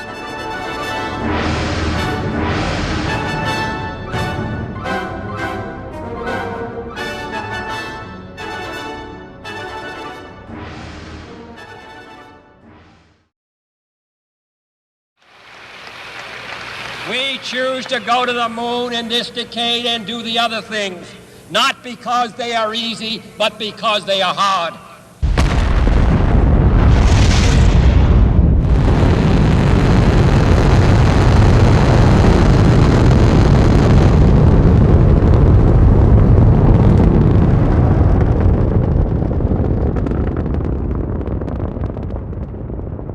In 1972, Kurt Vonnegut went to watch the final launch of the Apollo program. I'm surprised as well. His report of the event is true to form. The news stories never give a hint of what a visceral experience it is to watch a launch. How would the taxpayers feel if they found out they were buying orgasms for a few thousand freaks within a mile of the launch pad? They are hard. The Sirens of Titan has a lot of strong opinions on space. Most are stated explicitly right in the first chapter. Empty heroics, low comedy, pointless death, you remember. I believe Vonnegut uses space as a metaphor for other forms of directionless progress, but it's worth pausing a moment to take this conceit at face value. If we really are meaningless in the face of a vast, insulting cosmos, should we deal with it by reaching for the literal stars? Vonnegut's take here presents a dilemma for me because I like space. True story, I was once at a careers fair and I found a stall for a company that made satellites or something. After I stared in wonder for a few moments, the woman at the stall asked, "So, why are you interested in a career in space?" And the only answer my mind gave me was, well, I like space, and space is cool, and yeah, space is cool. And then I walked away. What more of an answer do you need? We all know space is intrinsically awesome. Sirens offers a valuable perspective from the height of the space race. Sputnik had been circling the globe for 2 years at this point, and Yuri Gagarin was 2 years away from going up to join it. The Soviets had entered their early lead. Kennedy's big speech that spurred the US into action wouldn't come until 1962. Direct, heartstring-pulling language about a new frontier and singular urgency and opportunity, and Kurt Vonnegut predicted the whole thing. In one scene, the brash, folksy president declares a new age of space to counteract the economic crash, the one that ruined Malachi Constant. I'd love to quote it to you, but the speech, particularly the transcription of progress as progress, will never sound right if not spoken with a thick American twang. I've learnt my lesson not to try that myself. But I do know a guy. Now, some people are going around and saying the American economy is old and sick, said the president. And I frankly can't understand how they can say such a thing, because there is now more opportunity for progress on all fronts than at any time in human history. And there is one frontier we can make particular progress on, and that is the great frontier of space. We've been turned back by space once, but it isn't the American way to take no for an answer where progress is concerned. Space can absorb the productivity of 1 trillion planets the size of Earth. We can build and fire rockets forever and never fill up space and never learn all there is to know about it. I gotta say, the way he says progress, it sounds so close to poggers, it hurts my head. Vonnegut was clearly wise to the coming rhetoric of American space travel. He could foresee its depiction as a pioneering leap forward for his country and his species, the ultimate form of progress. My generation, looking back at the space race, gets a romanticised view of these statements taken sincerely. The 60s were a time when striving for space was a tremendous unifying force, something that would never be possible today. And maybe this view is true to some extent, but you'd be surprised at how low public opinion was, even during the Apollo program. According to this analysis of survey data, other than directly after Apollo 11, there was never a time when the majority of the US public believed the space program was worth the cost. Vonnegut was hardly alone in doubting its ability to give true value to our lives. Nowadays, it's more accepted to object to the idea. There's a lecture series on YouTube where philosophy professor Travis Ross talks about the Sirens of Titan and takes the view of, what has space travel ever done for us? Elon Musk is so brilliant. Bezos is so awesome what they're doing, and they're going to revolutionize. They're going to bring space to everybody. So what? There's nothing up there. This is dead rocks. Progress.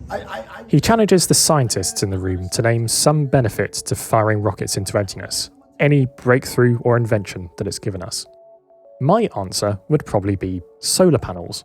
True, primitive forms existed beforehand, but it was the need for lightweight, portable energy sources for spacecraft that drove up their efficiency and ultimately made them one of the inventions our survival as a species will depend on. But okay, we have that now. We've done space. Why continue with it? Maybe you share the opinion of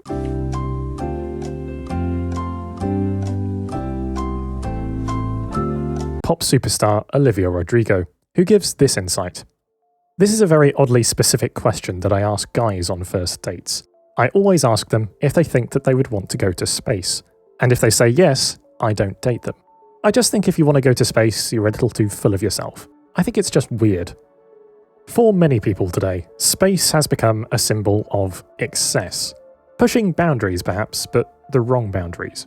The boundaries of billionaires' pockets. In one of my favourite scenes in Sirens, a fundamentalist preacher rails against space by reciting a 10-second launch countdown consisting of the 10 Commandments. It's a genius bit of writing. Pining for space and not your fellow human is building the Tower of Babel, he says. Man was not meant to reach for the stars, and God has punished us for it. Now, don't get it twisted. Vonnegut was hardly an admirer of fundamentalist preachers, and the sequence takes as big a bite out of them as it does the people in the rockets. But the novel clearly has sympathies for this viewpoint. And so do I, but come on, how can you not like space? I can't help but think that if I live to see astronauts set foot on Mars, or even just go back to the moon, then watching that television feed, I'd lose every pessimistic cell in my body. I mean, I get excited when NASA bumps a big rock. How life-affirming would I find it to watch us become an interplanetary species? This is a lot of the intrigue of Sirens for me. How do I square my uncynical love of space with Vonnegut's absurdist spin that equates it to ideas I'm massively cynical about? I don't know. One thing I do know, Olivia, if you're watching, I don't want to go to space. It's scary up there that there's asteroids and suffocation.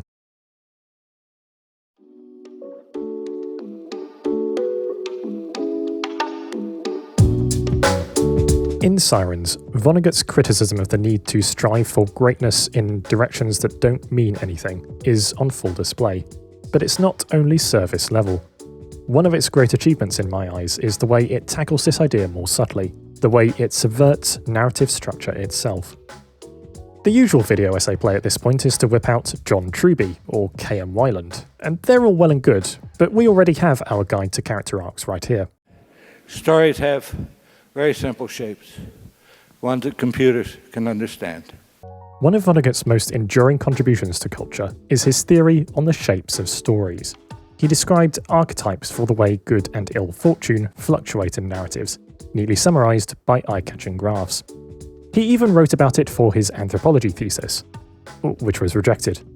They accepted Cat's Cradle in its place 25 years later. Vonnegut asks a question with these graphs.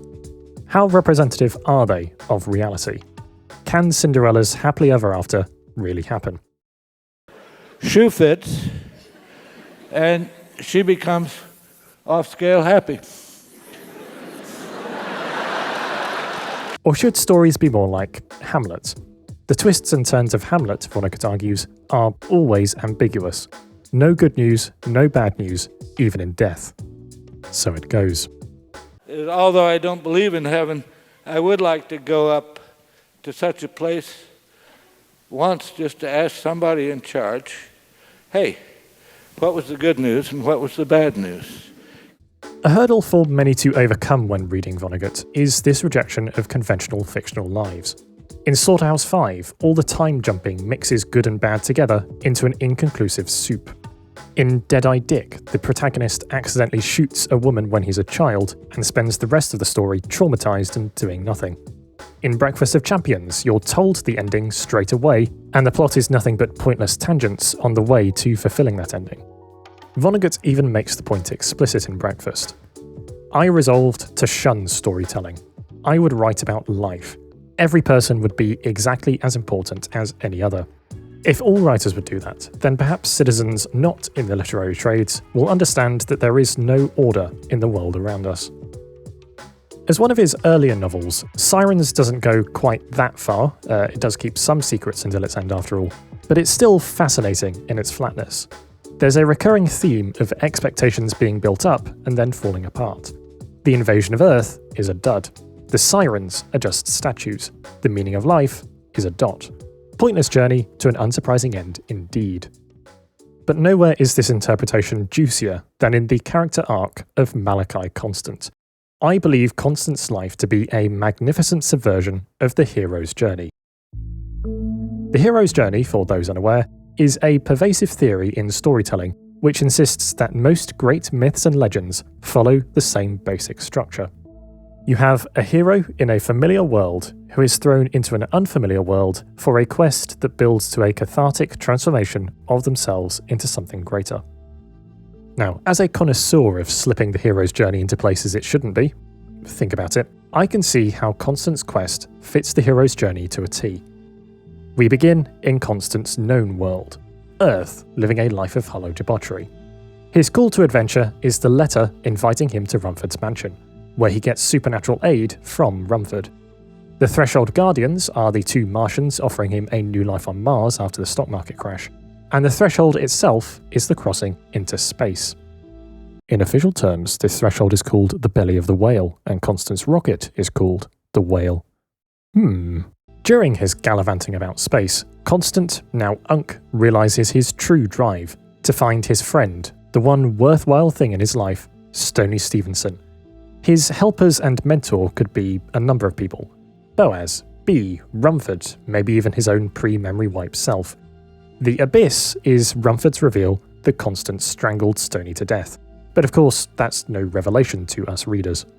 And only on Titan, after a long transformation, does Constance kind of atone for his sins by learning to love Beatrice. Before he's taken home by Sarlo, who I suppose is the goddess in this situation. Sarlo gives Constance the gift of a hallucination of Stoney, the fulfillment of his quest, while he dies at a bus stop. So it's the hero's journey, but a spiritually stunted one. The reader knows how pointless Constance's drive for Stoney is before he even has it, and the only way he can meet it is in an illusion. The ups and downs are felt flaccidly, the true shape is flat. But what if Constance's purpose actually has nothing to do with spiritual realization?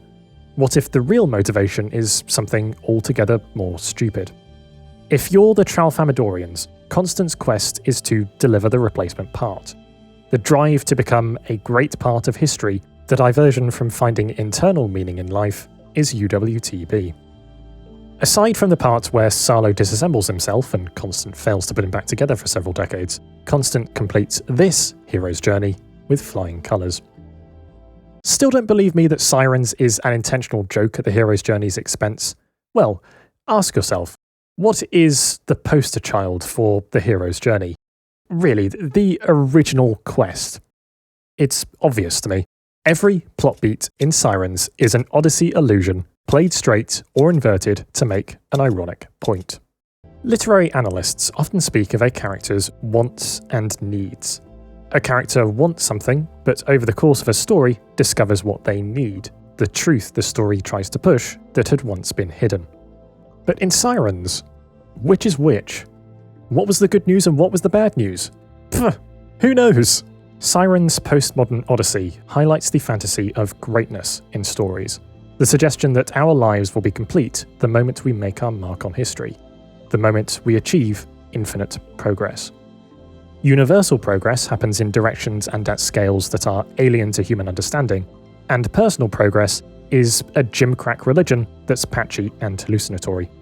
Endings are overrated. The middle is where it's at. Off scale happy. Progress. Of course, the funniest part in all of this is that many people report crying after reading the end of Sirens, myself included. We cry at the completion of a personal mission, even when it's all fake and we know it. That is the power of storytelling, and it's yet another reason Sirens blew my mind.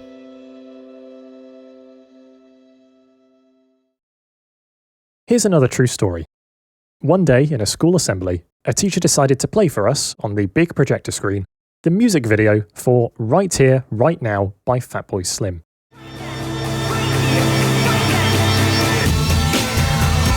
If it was an attempt to be down with the youth, then it was lost on us. The song was 15 years old at this point. The video depicts the march of evolution, ending with a human whose shirt reads, "I'm number one, so why try harder?"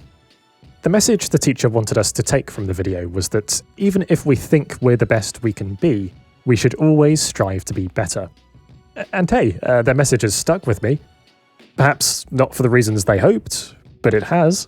It's a particularly jarring example of the ways society, stories and their structure included, bombards us with messaging telling us to achieve greatness. That we will find fulfillment only if we rise upwards. Only if we evolve. Where evolve means something completely different to its actual scientific definition, but that's a whole other thing that Vonnegut has a whole other book about too. Could be enormous monuments to civilization's importance, or personal wealth and power. True Sigmas out there know what I mean. What Sirens has done to my brain is fix a question in there every time I see such messaging. Is this just UWTB making you do this? What if the universal desire to aim for the stars is all manipulation by uncaring aliens? Is that greatness valid? Is that really godhood? One interpretation of Sirens is that it examines all the different ways to be a god. Tralfamador becomes our god when it reaches into the solar system and uses us, quote, like a handy-dandy potato peeler. Boaz becomes a gentle god of the harmoniums, feeding them pleasure and asking nothing in return. And then there's Rumford. There's a lot to unpack in Rumford. Winston Niles Rumford, the interstellar Pharisee, Tartuffe and Cagliostro, has taken pains to declare that he is not God Almighty, that he is not a close relative of God Almighty, and that he has received no plain instructions from God Almighty. To these words of the Master of Newport, we can say, Amen. By any reasonable definition, Rumford is a god. But does he act like one? Franklin D. Roosevelt was President of the United States for 12 years. In that time, he instigated massive reforms to pull the country out of the Depression and oversaw US entry into World War II. To a young Vonnegut, Roosevelt was therefore a force of nature. Would America have entered the war? Would Vonnegut have ended up in a German meat locker, if not for Roosevelt? One could argue that the buck for the bombing of Dresden stops at Roosevelt. And perhaps Vonnegut's most famous belief is that the moral calculation of Dresden was flawed. Even in service of good, he says, such a sacrifice may not be justified. In his reveal of the Roosevelt-Rumford connection, Vonnegut says, they both have enormous hope for changing things. Childish hopes, too. I don't think Vonnegut saw Roosevelt as morally bankrupt, but maybe just mistaken. I find it hard to believe that someone with those views would frame the Martian attack on Earth as a necessary sacrifice and not immensely misguided. You might recognise Rumford's philosophy as utilitarianism, if you remember my video where you all answered a BuzzFeed quiz to find your favourite type of space murder. And there are truly so many types. Carbon-seeking smart munitions, weaponized traumatic depressurization, punching. Personally, my favorite kind is all of them. Rumford's ends, a religion that shields people from the stupid cosmic horror of their true purpose, justify his means. To him, probably not to Vonnegut.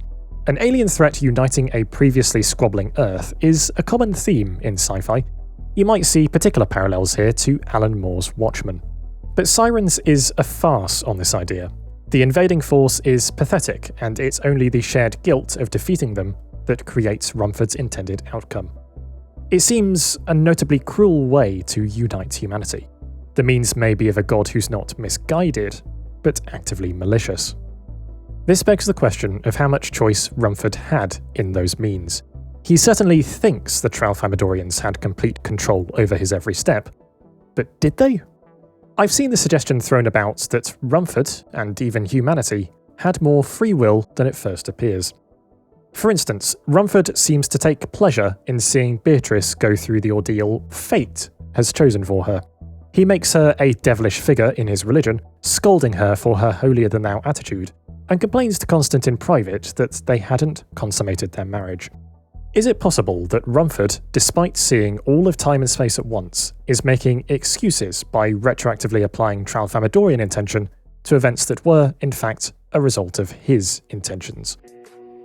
Did you invent a religion, send people all the way across the solar system and murder a whole army, just because your wife refused to sleep with you? Winston is a fucking dick. Yeah. Well, one of those words describes him.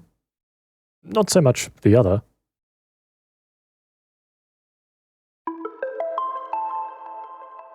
At the confluence of the misleading order of stories and the almighty forces of the cosmos, we find one of Sirens' core themes. Luck. I ask you, is luck the hand of God? It's strongly implied that every impossible coincidence in the novel is due to UWTB. Conspiracy theorists would have a field day in this universe.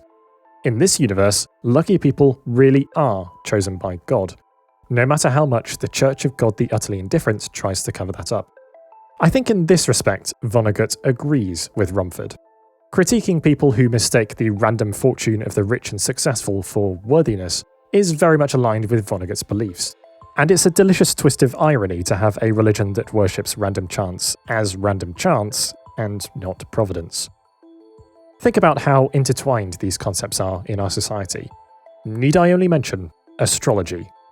Now, I happen to have a less than stellar opinion of astrology. Touch wood. But I'm as much of a sucker for magical thinking as anybody. My hard drives died a week before I finished writing the script. Duh, the universe hates this video. Oh my god, there's an actual connection to the thing I put in this video as a random tangent. Hallelujah! This happened like 6 times, by the way. And I've mentioned it before, but let me once again implore you to watch the exquisite sculpting of insane coincidence into a hero's journey that is Dave Gorman's Google Whack adventure. Against their better judgment, people have always believed that luck is the hand of God. Starting to doubt it can even have a negative impact on your mind. Although Malachi Constant projects an image of arrogance about his unearned status, several episodes in the novel imply his internal being has a different opinion. He's shaken by the self-assured demeanour of Rumford, his magnum opus comes crushing down for reasons he can't explain, and he never says his supposed mantra with all that much conviction. It's not a stretch of an analysis to suggest he has imposter syndrome. I don't think Vonnegut had imposter syndrome in 1959. He had little success to be doubtful of at that point. But the sometimes overpowering streak of it in his later writing is nonetheless detectable in Sirens. Constant, Unk, memory erased, reads a letter he wrote to himself and feels horribly unworthy of the strength that writing displays. Seems conclusive to me. If that's the case then, what was Vonnegut telling us in Unk's reaction to the reveal that it was him who wrote it? It was literature in its finest sense, since it made Unk courageous, watchful, and secretly free. It made him his own hero in very trying times.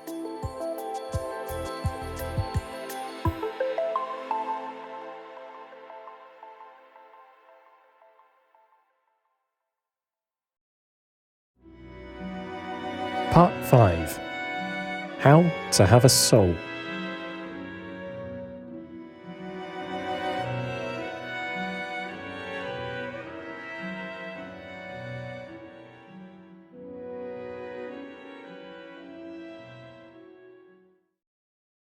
When I was younger, I wanted to be an author. One time, I wrote a novel, printed some copies, took them to school, and tried to sell them to my friends. The novel was about a secret agency trying to stop people using cabbages for evil. Unsurprisingly, there were no takers. Even worse, someone else took an A4 sheet of paper, folded it in half, wrote Oliver the Failed Author on the front, sold it to his friend for 50 pence, and told me that made him a more successful writer than I was.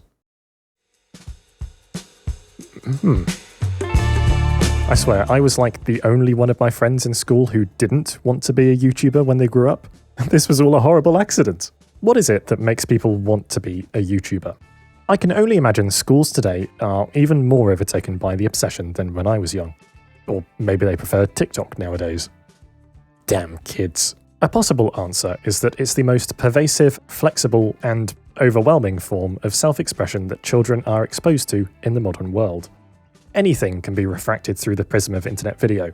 The promise of finding creative fulfillment for everyone to see, no matter what form that takes. What a tremendous life it must be to put yourself on the screen however you want and have the world love you for it. I have taken a few of those forms over the years.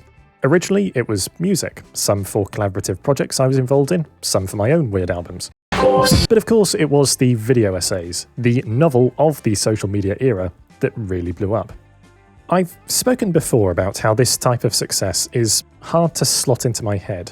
People I know in real life get a weird opinion of me thanks to this heightened persona of my writing voice and heightened refinement of my speaking voice with all the stammering removed. Did I really just do that? That was a complete accident. And, you know, the extra money is nice. But apart from that, the sense of success is basically non-existent. Much as I'm grateful for your support, a lot of the time my mind convinces itself you're all random text generators. Sometimes out of necessity. I don't know whether this was what I expected back when I was itching to grow my subscriber count. Many of the first forays into being a social media star in young people probably take that form. Number must go up, then I'll be happy. I feel at odds with the prevailing sentiment about being a YouTuber most of the time. Maybe a lot of that is because this isn't my job, and I can understand the algorithmic obsession for people who have ended up in a position where they have to do this full time. But what really confuses me are the people who take this sentiment into overdrive without any creative spark to back it up. There's a whole subculture out there that consciously and gleefully rips the you out of YouTube. A need not to be creative, but to be a creative. Impressions mantras, watch time gurus, the grind is YouTube. I saw one Reddit post where someone was bragging about the extortionate amount of money they'd made, while also complaining about how much time they were spending making hours of video every day. Am I crazy? Who the hell wants to watch that, much less create it? And spoilers, but they were using YouTuber and pro exploiter The Spiffing Brit once made a video highlighting so-called sleep YouTube and how that hacks the algorithm. Videos designed to be played while people sleep to gobble up watch time. How much less you can you get? I get comments from people who woke up to autoplay choosing my videos to play while they sleep. Have I spent more time speaking to empty, unresponsive rooms than I have to people? This is a 5-second warning to anyone awake. Please turn off any voice-activated devices in your room.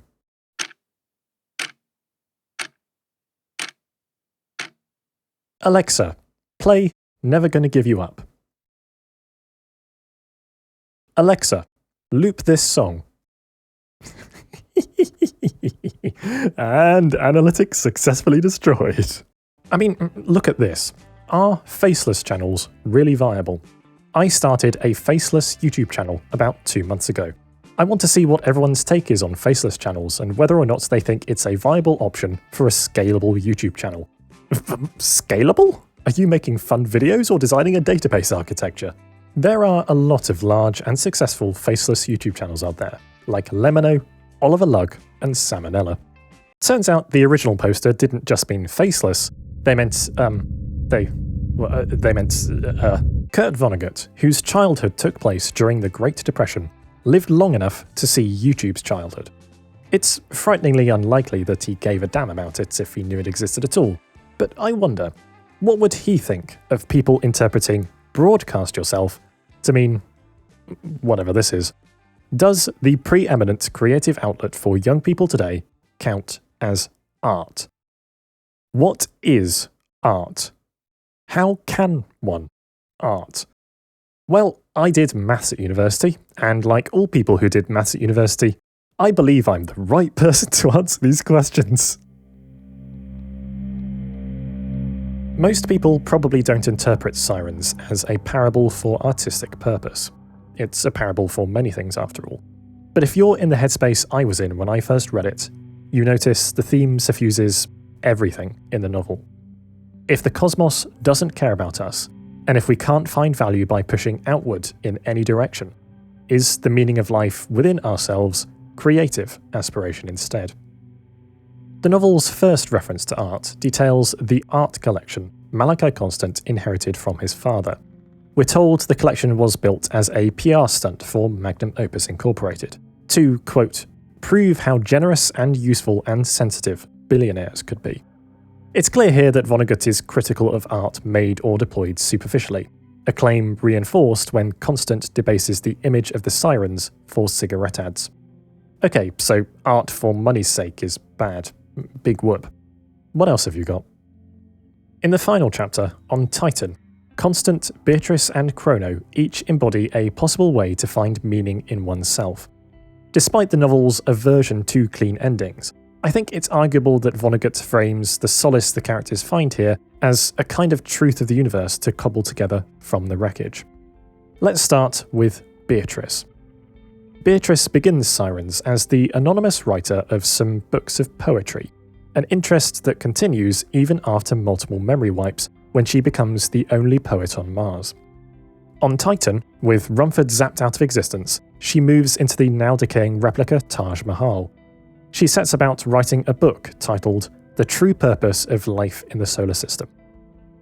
I would be the last to deny, said Beatrice, reading her own work out loud, that the forces of Tralfamador have had something to do with the affairs of Earth. However, those persons who have served the interests of Tralfamador have served them in such highly personalised ways that Tralfamador can be said to have had practically nothing to do with the case. This may be an argument for micro-level free will in spite of the grand uselessness of life, God of the gaps applied to determinism. You can argue this perspective may be that of the novel as a whole, as characters find personalised meaning amid the vulgarity of fate.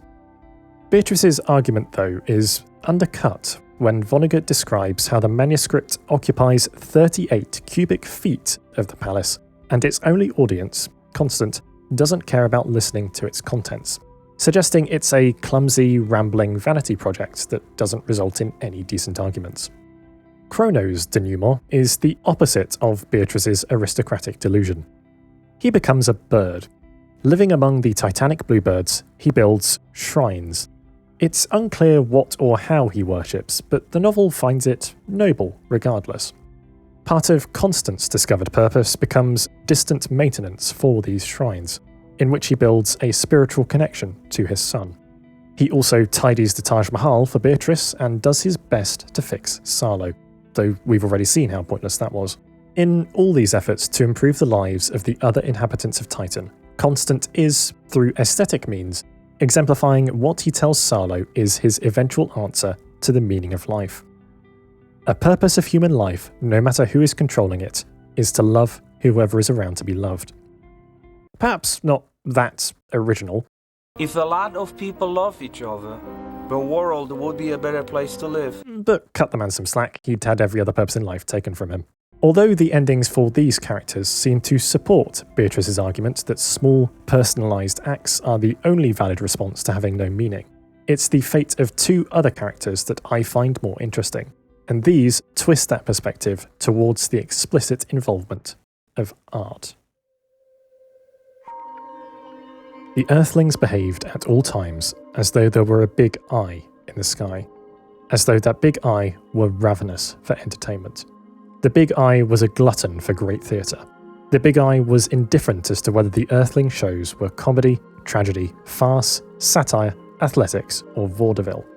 Its demand, which Earthlings apparently found as irresistible as gravity, was that the shows be great. The demand was so powerful that Earthlings did almost nothing but perform for it, night and day, and even in their dreams. The big eye was the only audience that Earthlings really cared about. The fanciest performances that Sarlo had seen had been put on by Earthlings who were terribly alone. The imagined big eye was their only audience. This passage does so much. For one thing, it tells us that Sarlo, with his big eye, has an Odyssey analogue in the Cyclops Polyphemus, a monster who lives apart from society, making music. In addition, it's another angle on the relationship between stories and real life, the efforts to which we all go to make our lives make sense when viewed from above.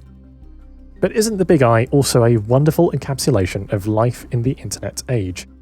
We're constantly seeking attention by expressing ourselves out into the void. And yet another of Siren's ironies is that we do have attention. All these theatrical nothings are being watched by a distant machine, a machine that is no longer a machine after eons of ingesting our humanness. The machine expresses its newfound humanness by making art. The statues, moments of connection and creation and delusion, frozen in time. Even within these statues, we get a glimpse of Vonnegutian philosophy. My favourite example is the statue of a scientist in the midst of a groundbreaking discovery. For your own good, I'm warning you that it's a bit, put it this way, those with pearls, prepare to clutch them. There, at first glance, was a young man without vanity, without lust, and one accepted at its face value the title Sarlo had engraved on the statue, Discovery of Atomic Power. And then one perceived that the young truth-seeker had a shocking erection. It's literature! I am quoting classic literature! Tremendous imagery though, isn't it? What a perfect statement of our internal conflict over the reasons we apply ourselves to things. They are hard. Sarlo's statues are snapshots of the human made divine. Even the sirens, whose beauty outshines the sun, are nothing more than 3 random earthlings, 3 good-looking friends on a night out. Sarlo's art captures the godliness in all of us just being us. There's a consistent theme in Vonnegut's work of humans becoming machines. Sometimes explicitly, but it's also implicit in the destruction of agency most Vonnegut characters experience. Sarlo is an exception. A machine that had the ultimate agency, becoming human. He becomes human through art.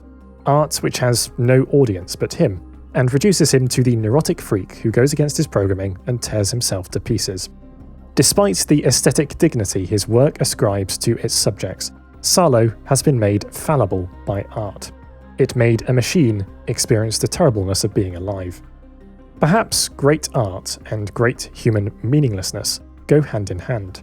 The big eye can watch us all it wants, but it can only appreciate the theatre, can only elevate it to the aesthetic, if it too knows what it's like to be an earthling.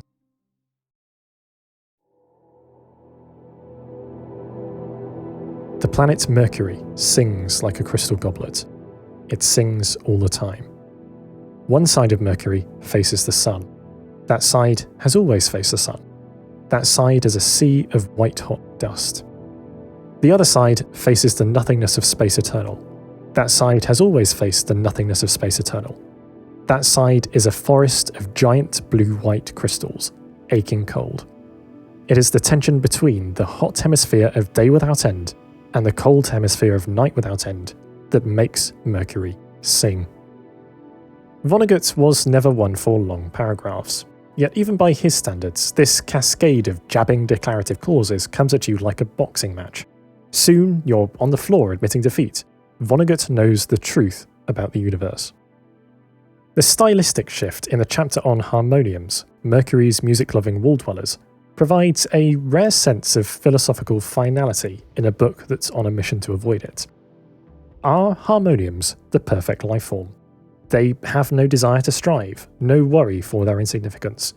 All they do is appreciate music. So much so that when Boaz gives them their first taste of vibrations more intricate than Mercury's hum, some of them die in ecstasy. The piece that kills them is The Rite of Spring by Igor Stravinsky. You may know The Rite of Spring from Disney's Fantasia, where it soundtracked some dinosaurs. Hey, that's not how the dinosaurs went extinct. When not depicting dinosaurs, The Rite of Spring is a cacophonous ballet telling the story of a young woman forced as part of a pagan ritual to dance herself to death. Stravinsky's meditation on the overpowering force of art. In Vonnegut's tale, humanity sends this overpowering force of art to space aliens, and 18 years later, humanity did that for real. The Rite of Spring is on the Voyager Golden Record, one of our advanced agents flung like stones into nothingness without end. Here I am, here I am, here I am, we said. So far, no one out there has told us they're so glad we are. The scope of harmonium-to-harmonium communication is hardly complex, you could call it vapid, but is merely the statement that there is a being like you there to communicate with enough. Can we go further?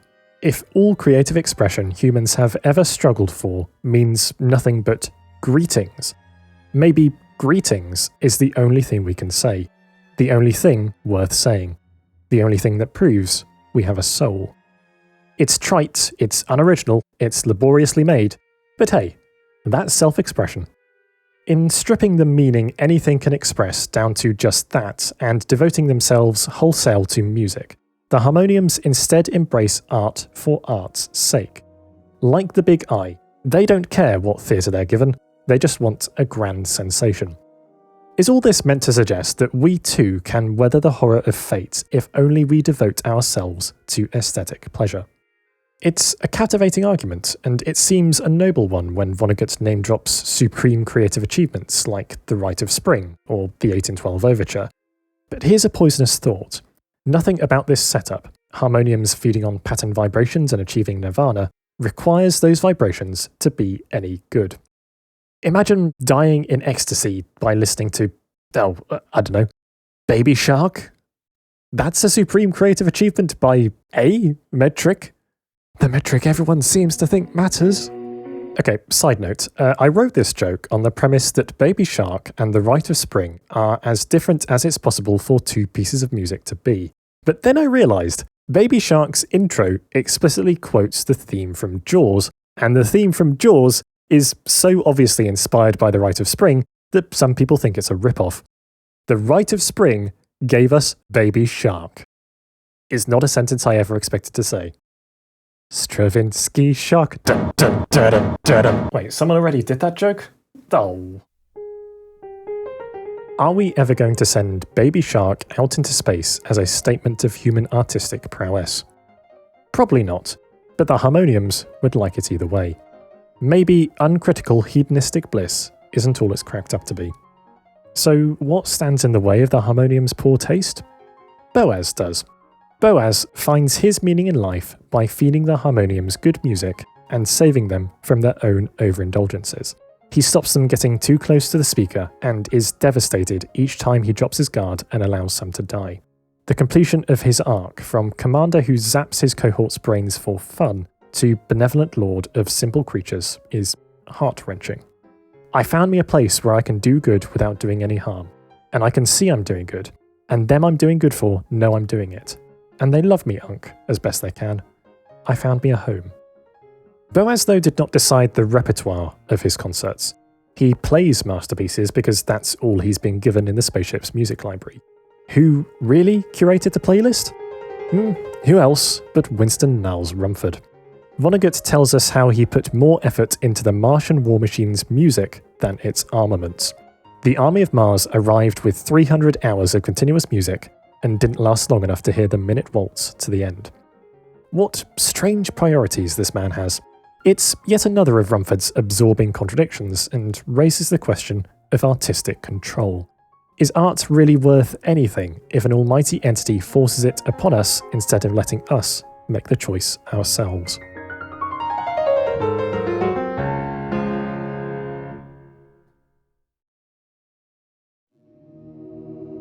The Sirens of Titan is, in my opinion, a story about humans, machines, and harmoniums eschewing worldly greatness to embrace aesthetic inwardness. But in true postmodern fashion, its messages are confusing. They must always be undercut by ironies and starkly out-of-place humour. I identify as a postmodern YouTuber! Here's one example of the contradictory interpretations it's possible to derive. What do the sirens in Sirens represent? When I read it, I was like, duh, they're the malicious call of space, the desire in all of us to reach ever upwards. The poison of UWTB that we must fight against by embracing personal expression. But then I read a wonderful analysis by Wilson Taylor, link in the description, which inverts that by comparing back to the Odyssey. Odysseus' resistance to the sirens is driven by a need to complete his quest and make his mark on history. And it has been argued that these sirens represent the dangers of focusing on your inner self instead of doing your duty to society. In which case, Vonnegut appears to be arguing that we should succumb to this desire that's as irresistible as gravity. Dying to the siren's song is good, actually. The men whose bones litter the siren's beach should not be pitied. It's the same overall thrust, but the opposite way of getting there. Again, what was the good news? And what was the bad news? In a book full of increasing tiers of gods, there is one god above all who might be able to clear things up for us. Kurt Vonnegut. From his first novel onwards, Vonnegut was consumed by a single question. What are people for? He quickly arrived at a conclusion, then spent 50 years shouting it in different guises. People are for each other. He often intermixed this with a related question. What are the arts for? His findings here he found to be conclusive too. Perhaps his most famous distillation is this. The arts are not a way to make a living. They are a very human way of making life more bearable. Practicing an art, no matter how well or badly, is a way to make your soul grow, for heaven's sake. Sing in the shower, dance to the radio, tell stories, do it as well as you possibly can. You will get an enormous reward. You will have created something. Assessing his career as a whole, it's clear that art for art's sake is not a view Vonnegut really condones. Art is for people's sake, he says, for themselves and each other. And yes, obviously Vonnegut isn't the arbiter of what art means, and art is subjective, but he puts it well, and I agree, and this is my video. Vonnegut's final novel, Timequake, from 1997, is a beautifully messy amalgamation of musings that blurs the line between fiction and memoir to a degree even Slaughterhouse-Five couldn't dream of. At one point, it features an argument he had with his brother about the definition of art. Bernard Vonnegut, remember, was a scientist, an unreconstructed technocrat, Kurt jibes in the passage. Bernard sends Kurt a print of a blob of paint and asks, art or not? Being as it is Kurt's novel, the text replies with a tongue-in-cheek, self-satisfied response that comes down to a two-pronged attack. First, Bernard had refused to explain or even understand the method of the art's creation, leaving it bare of any technical interest. Real picture lovers like to play along, so to speak, to look closely at the surfaces to see how the illusion was created. Second, a blob in a vacuum is bare of empathetic interest too. Art is a social activity, he says, and one cannot be social if not for a human trying to start a conversation through the canvas. Pictures are famous for their humanness and not their pictureness. In Vonnegut's view, if we can't find out how something was made and the creator doesn't speak to us through it, we can't empathise and it's not art.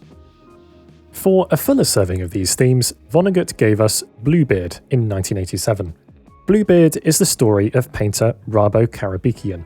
It covers his journey through multiple art movements and the frustration he faces trying to achieve true artistic meaning. He first trains under Dan Gregory, a tyrannical traditionalist whose art is exemplary in technique, but empty of freedom. Research into which incidentally led me to the greatest line I have ever read in an academic text. Fittingly, Gregory dies in the service of his ideal daddy, Mussolini. Rabo then gravitates to the abstract expressionists, believing them to be at the cutting edge of art. And while Vonnegut clearly appreciates the desire for new ways of expressing yourself, in the end he finds the movement similarly empty and elitist. Their art, he says, is aesthetic solipsism. What's the point of being alive if you're not going to communicate? The book was inspired by the lives of visual artists like Jackson Pollock, who ventured out into radical new mediums and was horrifically depressed the whole time. Rabo, though, takes a different path to overcome this barrier to artistic meaning with his final piece, which Vonnegut was uncharacteristic in not spoiling, so I won't either.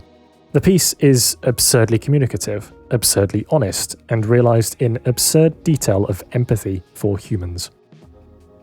In light of these wider ideas, is Sirens really arguing for infinite inwardness? Beatrice, Chrono, Salo, and Boaz all try to exit history through art that is largely solipsistic. Some are conversations with muses or audiences who don't know they're involved. Others don't even try to speak to anyone but their self-indulgent creator. The desire to abandon history and find progress by going inwards doesn't, at least according to Vonnegut's later views, represent a helpful way to find meaning. Their art is not for people. Maybe, in a world constrained by an uncaring, inhuman will, art that is truly meaningful, truly for people, is impossible. Or maybe not. Maybe it doesn't mean that. Or anything. Damn you, Vonnegut! According to the blurb of the Library of America edition of Vonnegut's first three novels, The Sirens of Titan is, quote, both a pulp fiction space opera and a satire on the vanity of human striving. Vanity? Sisyphus rolling his rock up a hill forever type vanity? Or perhaps Carly Simon singing about how you probably think this song is about you type vanity? Or both? To someone like me who finds a lot of meaning in just doing whatever work it's possible for me to do, there's something prideful about Sisyphus. Even if he is forever stuck doing nothing, we relate to that. We find beauty in it. His story is enduring in spite of its flatness. As Camus said, the struggle itself towards the heights is enough to fill a man's heart. One must imagine Sisyphus happy. In 2005, near the end of his life, Vonnegut published a series of essays collected into the book A Man Without a Country. In its final pages, he recounts a conversation with artist Saul Steinberg, described as the wisest person Vonnegut had ever met. I said, "Saul, are you gifted?" 6 seconds passed, and then he growled, "No, but what you respond to in any work of art is the artist's struggle against his or her limitations." And, but for a poem and an author's note, that was the last message Vonnegut ever sent us. Futility was not only a feature of the man's novels, but a force in their creation. From those early days watching Player Piano and Sirens fall short of success, to the struggle to put his experience of Dresden on the page, to this final apology for not having been a better artist, you get the sense that for all his bluster, he felt he was failing to adequately express his soul to the rest of us. His solution was to draw attention to his own limitations, put himself and his failings in his art at all times. And it worked. Kurt Vonnegut's unique struggle against his own humanity is something many, many people resonate with. In Sirens, we've already seen how this maps onto Sarlo's art, and I'm sure you can think of many other examples. My favourite may be that the motto of the Army of Mars is Per aspera ad astra, through suffering to the stars, which, like all things in Sirens, makes things more confusing, because the Martian army's suffering to become a symbol of beautiful human futility is, well, not a good thing. On the topic of limitations, I'd be remiss not to mention a few more examples of them creating great art. Take my favourite film, Back to the Future. Its original script called for the DeLorean's 1.21 gigawatts of electricity to come from a nuclear explosion. Marty would drive to a nuclear test site out in the desert and return to 1985 via a mushroom cloud. The execs went to Robert Zemeckis and said, "Filming in a desert and a CGI nuclear explosion? In this economy? In this decade?" And the restriction forced the filmmakers to invent a better ending, one that ties into themes of time and is perfectly paced and shot, and could be foreshadowed impeccably and, yes. Nowadays, they'd probably say, "Yeah, we can do all that with the green screen room we use for everything, no problem." And it would be fine, but we'd never know what we'd missed. Elsewhere, people line up to praise portraits made out of Rubik's Cubes or songs forged from steamed hams. We love a fight against hardship, even when it's arbitrary and self-imposed. We love effort. Well, do we? What of all the efforts that goes unrecognised? Vonnegut, as usual, has a quote for that. "The creation of works of art that a sizable audience may appreciate and even pay for isn't all that different from an attack by either side in World War I, in which thousands of brave, good-hearted young people left their trenches at dawn, and practically everybody wound up draped over barbed wire or drowning face down in water at the bottom of a shell hole. Again, I suffer from survivor's syndrome." Is Malachi Constant to be hated for his unearned success? Or pitied? You may not have been famous when you wrote Sirens, Kurt, but now the shoe's on the other foot. The image of 1,000 works of art flinging themselves into stochastic no man's land recalls an adage you may have heard of. Sturgeon's Law. 90% of everything is crud. Given all the rank amateurs clogging the airwaves with shallow derivative works of art, it's a useful philosophy for getting to the stuff that actually matters, right? The maxim was formalised by Theodore Sturgeon, a science fiction author who was fed up with critics slamming science fiction. To justify their distaste for the whole genre, they'd write things like, "Pretty much all science fiction sucks." Pretty much everything sucks. Oh, eat my caviar, you stuck-up pricks. If the connection escapes you, let me introduce a character who should have been here much earlier, but got caught up in a few tangents along the way. Kilgore Trout. First appearing in Vonnegut's 5th novel, Trout is a variously failed, unappreciated, or wildly successful sci-fi author, weaving a through line across the man's works. He's been called Vonnegut's alter ego. Though he's deployed in service of many themes, more often than not, he's a reflection of Vonnegut's view of his position in the world of literature, the eyes and ears and conscience of the creator of the universe. One minute he's the trash littering pulp bookshelves, the next he's a chance hero who saved the world with his words. Trout is frequently portrayed churning out huge quantities of nothing much for no one in particular. To me, an obvious allegory for Sturgeon's law. Littered throughout Vonnegut's novels, we find plot summaries for trouts. The story about yeast I mentioned earlier is one, and it's described in no more detail in Breakfast of Champions than it is in this video. Vonnegut makes the point clear. He often finds summaries of sci-fi stories more interesting than the poorly written details. Trout is his machine for adding the unimportant flesh to these bones. Vonnegut highlights the invention of the electric typewriter and the speed it granted as a springboard for the worsening quality of science fiction. But as always with a man so steeped in irony, there's nuance here. It's liberating too, he insists. Even the crudest variants of Kilgore trout deserve our empathy, he argues, for what really is the difference between us and them? I've customarily disagreed with Sturgeon's law for most of my life. I find it offers excuses both for critics, who are encouraged to devalue commendable human effort, and creators, who get a free pass for not engaging with their own creations. If 90% of everything is junk, what's a little more? I've developed this opinion through years of trying to gain a passable understanding of as many forms of creativity as I can. And for me, that's creativity everywhere. Beyond music and literature, there's YouTube, which, despite my earlier complaints, still houses people who craft genuine masterpieces. There's maths, where one can be swept away by a virtuosic proof. And hell, even my day job of software development. It's nice to be elegant and expressive through the medium of code where I can. In any of these things, I like to know some of what's going on.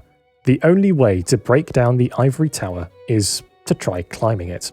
You get a few floors up and you should be proud of that, and then you realise, oh yeah, the true masters really did go that high. Whoa, whoa, whoa, And, as Vonnegut reminds us, every creative pursuit, no matter how prestigious, is a tower of its own worth respecting. My Bible in this way of thinking is an essay collection by composer Aaron Copland on how to appreciate music. It's the closest thing I've found to a practical description of good art. Copland interprets music as three distinct yet interwoven planes. Listening actively helps you find the value a piece may have in any one of them. These planes are the purely musical plane, the sensuous plane, and the expressive plane. By purely musical, he means the technical side, anything you need to study to know. If there's a long Italian word you've heard associated with music, it probably fits here. Understanding the notes themselves and the forms and terms of their manipulation lets you communicate more precisely with other musicians and appreciate more readily the genius they put in. Don't go too far though. The sensuous plane is the one we're all born with. Tapping your feet to the rhythm, finding catharsis in a chord change, or submitting yourself to the primal vibrations of a nightclub. People listening only on the sensuous plane leave the real world, going, quote, off to a place to dream, dreaming because of and apropos of the music, yet never quite listening to it. The third plane, the expressive plane, is about what the music means. Is it tied to a definitive idea? Is it having a conversation with the listener and the musical history it conforms to or disowns? Or is it just saying something about the composer? Unsurprisingly, the expressive plane is a contentious one. Take our friend Stravinsky, who vociferously denied that his music was anything but an object in and of itself, especially when Disney made it shorthand for dinosaurs. Copland, who spent his life in service of music, could only come to this conclusion. Is there a meaning to music? My answer to that would be yes. And can you state in so many words what the meaning is? My answer to that would be no. Therein lies the difficulty. Though it's a framework built for music, I've found Copland's three planes a useful shorthand for analysing any creative work. If something doesn't connect with me emotionally, perhaps I can find intellectual reason to keep it with me, or connection to the meaning it holds to society, or even just the person who made it. Few things are without all three, and none are without any. I find this a solid argument against Sturgeon's law. the most amateurish thing in the world can be as deep as anything when you take a different cross-section. Particularly when that cross-section asks, what does this mean to the creator? On that note, another of my long-time touchstones on understanding creativity has, funnily enough, come from Kurt Vonnegut. I lied when I said I knew him only from Slaughterhouse-Five for 8 years. I also knew this, an article from 1980 on how to write with style. It's full of useful tidbits on the essence of good writing. Wait, why has Microsoft Word highlighted this bit in blue? Oh, I failed you, Kurt. In many ways. The article's opening lines have rattled around my head ever since I read them. Newspaper reporters and technical writers are trained to reveal almost nothing about themselves in their writings. This makes them freaks in the world of writers, since almost all of the other ink-stained wretches in that world reveal a lot about themselves to readers. We call these revelations, accidental and intentional, elements of style. For what it's worth, Word says 2 bits of that quote are style errors. This plea to sound like yourself has had a profound effect on the way I consume media. No matter what it is, I like knowing there are people on the other end of the line. A common instruction to writers is to write what you know. This is often interpreted overly strictly, like, you can't write about space, you've never been to space. But I think Vonnegut takes a more abstract view. You know how to be human. You know how you would react to space, and it's this familiar internal experience that makes the writing true. Makes the writing heal you. By transplanting your voice to that of an imposter in wild new circumstances, you can, perhaps, become more of yourself in real life. To quote one retrospective, Vonnegut the writer included some of his real self in his fiction, and some of his imagined self in his non-fiction. But is this too woolly a way to think about art? Can you even measure style? In Bluebeard, a character states that quality in art is nothing but intuition. All you have to do, my dear, he said, is look at 1,000,000 paintings and then you can never be mistaken. Now, my greatest contribution to society is a video arguing that intuition sucks. So, my subscribers, we are people of science, correct? We are rational. Surely we can't accept such an artsy-fartsy perspective. Give us something we can measure, something more fundamental. Maybe maths is the answer. Long ago, I fell in love with a book that combined my interests in maths and the arts that I naively thought could never meet. Nabokov's favourite word is mauve. Written by statistician and journalist Ben Blatt, the book views literature through the lens of big data. Are there statistical trends and anomalies that explain the success of certain authors above others?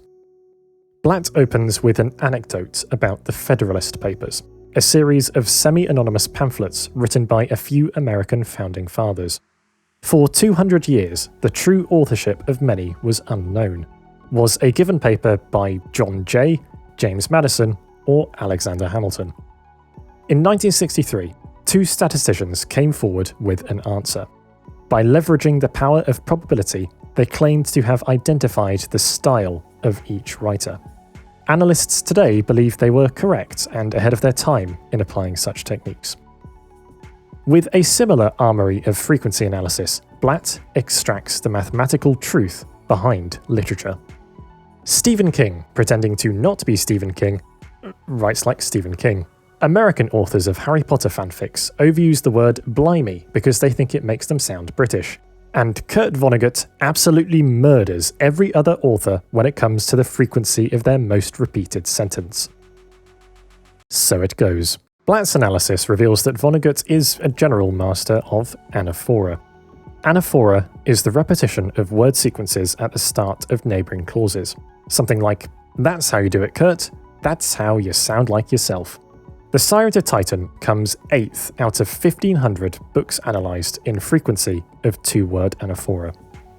In my video on the book series Foundation, I considered the relative merits of mathematizing history. If we've achieved great steps forward by turning science into maths, why not other fields? Can we mathematize literature? Can we mathematize art? Well, despite having a load of fun analysing writers' styles with statistics, Blatt comes to the conclusion that we can't. In his epilogue, he cites a short story by Roald Dahl called The Great Automatic Grammatizator. Written in 1953, a year after Player Piano, the story describes a man named Adolf Kneip, who invents a machine for mass-producing literature. A system of knobs and pedals allows him to specify style, genre, audience, length, allows him to feed the machine with plots and leave it to write the sentences. Coming off of several years as a failed author, Kneip resents successful writers. He decides that the creative urge doesn't exist, and all writers really care for is money. He thus offers them a deal. Let me use your good name and I'll pay you handsomely to never write again. If you refuse, my machine will squeeze you out of the market and into poverty.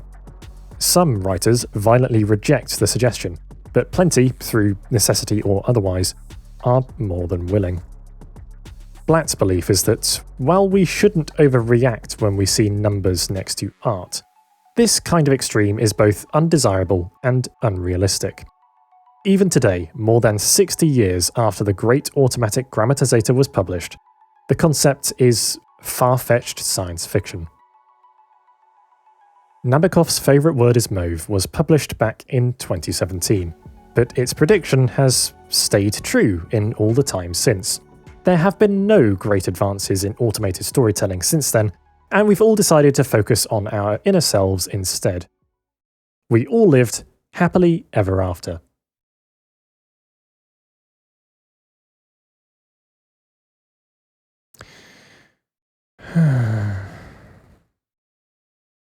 I don't want to make the rest of this video.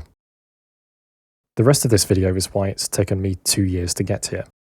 I wanted to make a fun thing about Kurt Vonnegut and related tangents, but I see now that both in real life and in the last nearly 3 hours, I've been asymptotically circling this video's drain.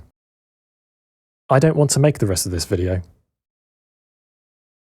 Something is compelling me to, though, anyway. Part 6.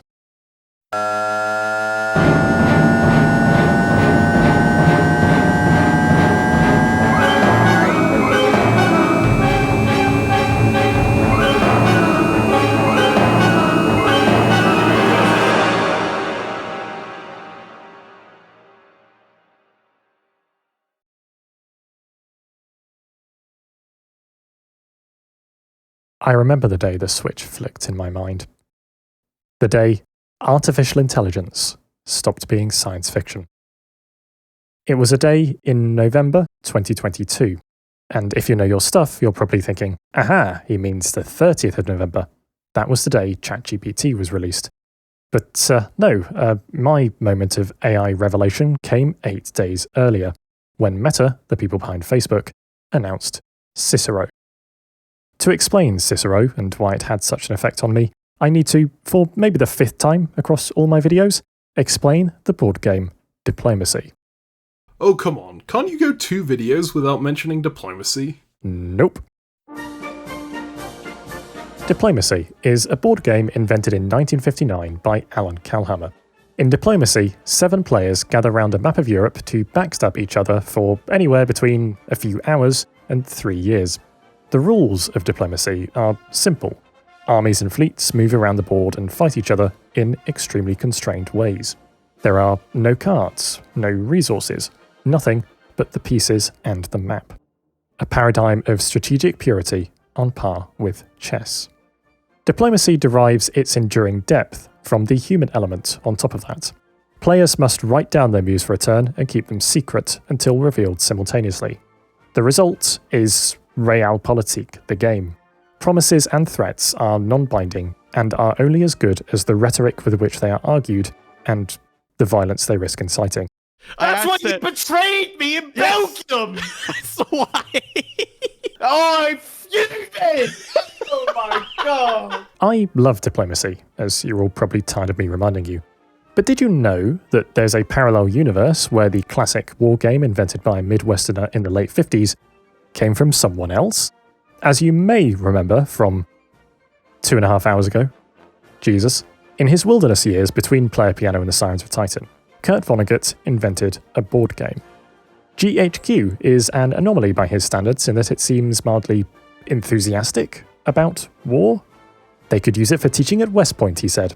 Although eventually turned into a real game and published last year, GHQ was not the beginning of Kurt Vonnegut, the board game designer. He scrapped it and wrote Sirens instead, which was completed 3 months after Diplomacy and just down the road. I guess somebody up there likes me. The thought of a computer beating humans at diplomacy was, for the longest time, a pipe dream. Sure, if restricted to only the mechanical march of pieces, it might have a shot. I mean, we solved checkers ages ago, and no human has had a chance of defeating a computer at chess since before I was born. But diplomacy's communication? The negotiation? The lies? No way, that's human turf. I was confident enough to say this in my original diplomacy video 5 years ago. Computers have crushed the greatest human chess players for over 2 decades now, but for the foreseeable future, AI has little hope of defeating diplomacy veterans. Hey, Mark Zuckerberg, did you watch my video and take that as a challenge or something? Cicero is an AI that plays diplomacy. Not stripped down diplomacy with only moves and no press. It plays proper, honest-to-God diplomacy. It beats diplomacy experts at diplomacy.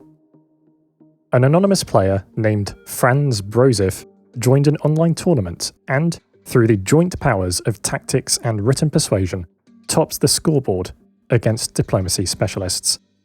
Let me reiterate, the people behind Facebook built an AI that is better at deception than the best deceivers in the world. 3 years ago. Okay, I'm being a bit facetious here.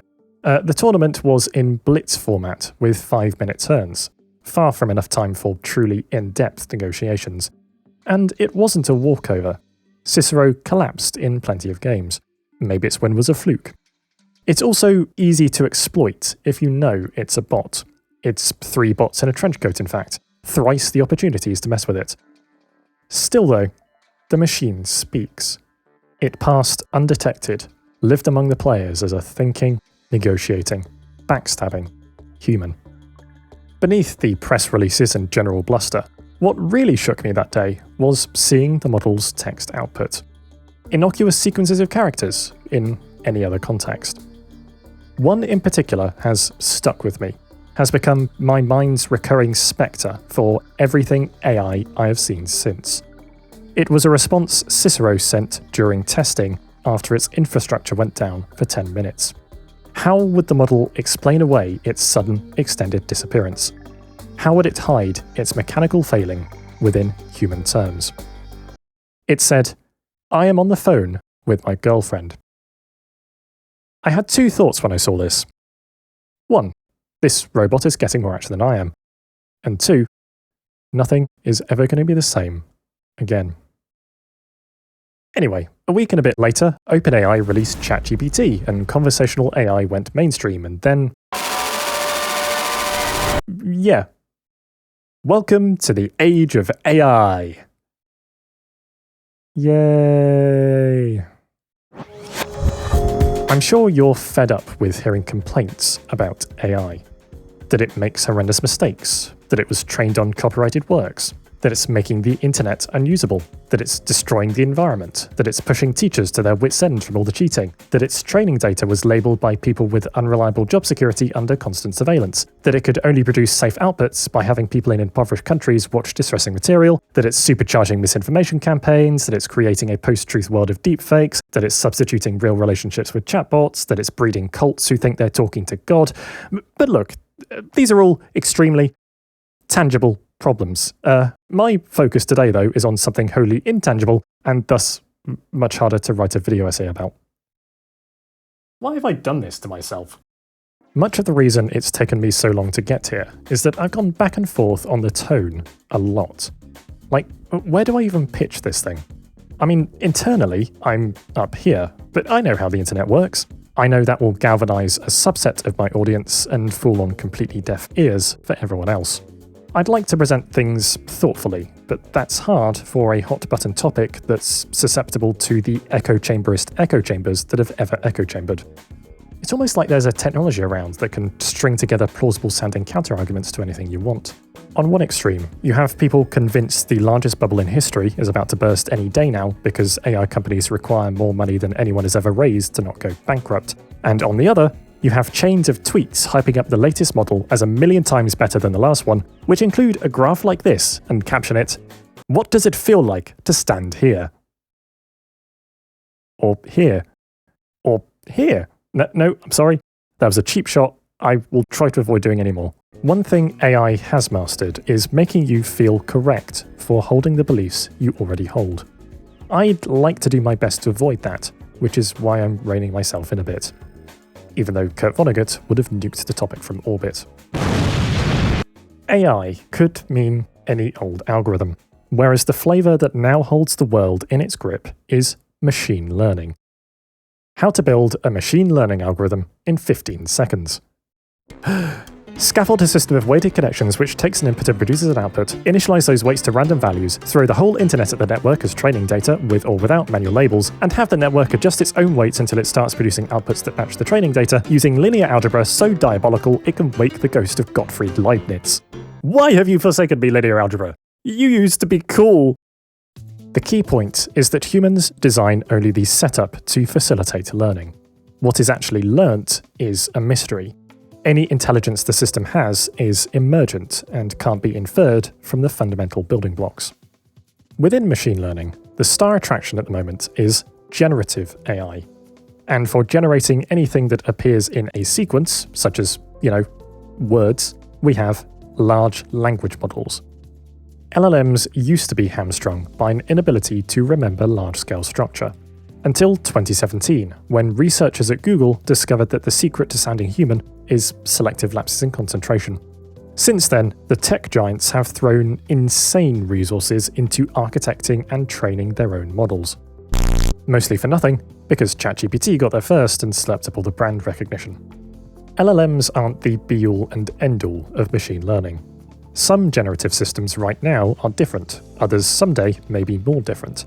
A lot of people see little value in LLMs, but are more than ready for whatever comes next.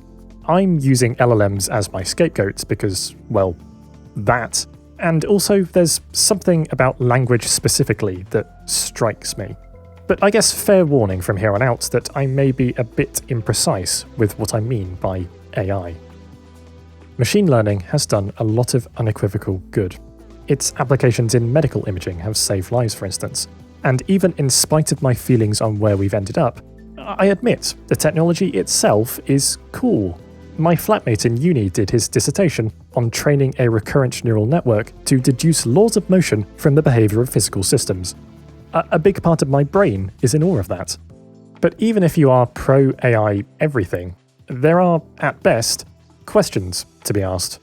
Unfortunately for everyone, the media sucks at asking them. Terminator? Really? That's your worst case scenario? The franchise where the robots are so incompetent they let a guy steal time travel and repeatedly fail to kill him? Talk to me when you've read I Have No Mouth and I Must Scream. AI-induced apocalypse is obviously a thing we should devote resources to preventing, but I have faith in humanity's self-preservation instincts. Out of necessity. If I didn't, I would never leave the fetal position. No, the anxiety that keeps me up at night, the anxiety that feels so much more real, is focused elsewhere. It's the one that seems the more likely outcome, because in many ways, we're already living it. While we're on the topic of media misconceptions, and not to get all carbon chauvinist on you, AI is not conscious. It has no inner experience, no real mind. I subscribe to the perspective that a system can arbitrarily approximate a being without actually having one. And it's laughable that there are genuine proposals out there to recognise AI rights when we haven't even figured out a world that can recognise the very real rights of very real humans elsewhere. So far, nothing about LLMs or AI in general has convinced me this desire to see an internal world is anything but a fancy Rorschach test. A pencil named Steve. Sure, I lack the theoretical machinery to even begin to understand whether or not such a thing is possible in principle. But which is more likely? That we've solved the hardest problem in philosophy by accident, or that we're seeing faces in Martian rock? I don't know about you, but in my mind, we are a long way from shifting those probabilities. Sorry, Salu.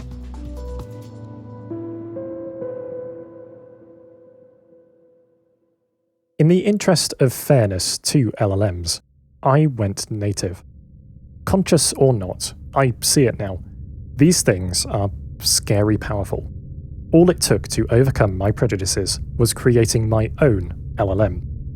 I give you Vonnegut Bot. Code is on GitHub, linked in the description.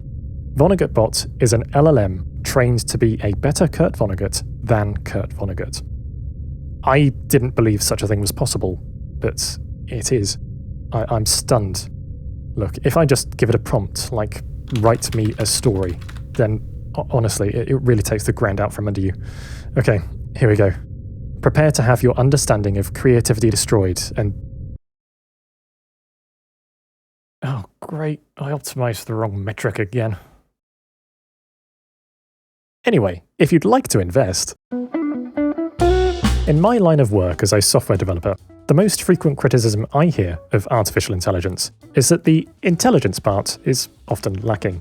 It fails at basic tasks, it hallucinates, it's an incompetent shadow of its touted prowess. And yeah, I agree, you're never going to hear me argue that a machine is independent of the biases and fallibility of its creators.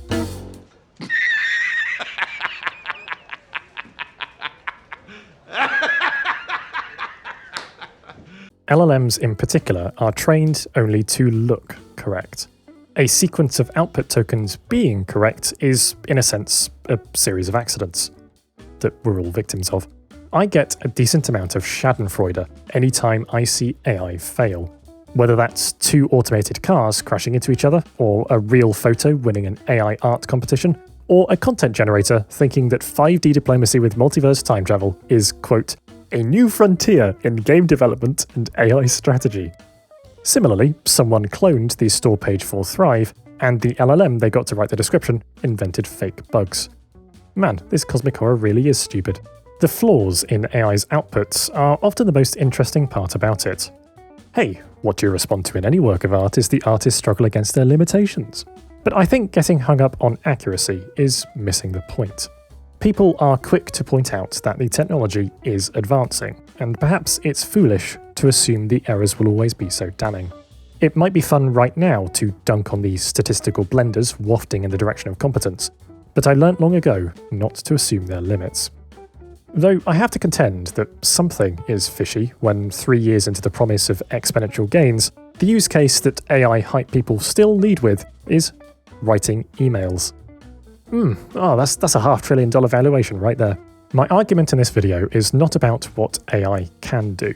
It's about the ideology that made it the world's talking point. It's about what we want it to do, what the world's economic system wants it to do. The other common accusation leveled against generative AI tends to be plagiarism. Now, I'm no H-bomber guy, though he is an unwilling participant in my contest to see which of us can make a video the slowest, so I'm not the expert on internet plagiarism we need right now. But what the hell, let's give it a shot anyway. Many people conceive of the model training process as equivalent to how we take inspiration. It's not storing or reproducing the data directly, it's averaging out its influences. All creativity is derivative after all. AI simply derives faster. Okay, but when I find someone out there in the wild deriving their own version of a joke from one of my videos, there's a good chance that they had an emotional reaction to my joke. I connected with them. When Goche stitches together a load of covers of his own song to make something beautiful through explicit recombination, we know the people doing the covers enjoyed the song, and he enjoyed their covers. It's this ability to empathize with the act of inspiration that a black box algorithm can't provide. Similar to how errors made by machine learning systems appear random to us because there's no comprehensible mapping between our thought processes. There's no reasoning to follow. How can we play along with an emotionless blob? The internet has already bulldozed copyright norms with its ability to steal and make viral overnight. We don't think about what will be done with our online content anymore, but I'd bet that, if given the choice, most people would put this new type of derivation in a qualitatively different category and wouldn't allow it. Whether this is bona fide plagiarism or not though, that too feels like a deflection. It's possible to train on material you are in the clear to use. Consider the case of Kevin MacLeod, godfather of free internet backing music such as who has for years stated that he wants AI models to be trained on his music. And maybe you think you'd never agree to that, but a lot of money is waiting for those who do. Competency and plagiarism are justifiably at the centre of the AI debate, but maybe one day we'll have an all-powerful generative AI system that can do everything perfectly and was trained only on legally licensed content. Wait a minute, that's even worse.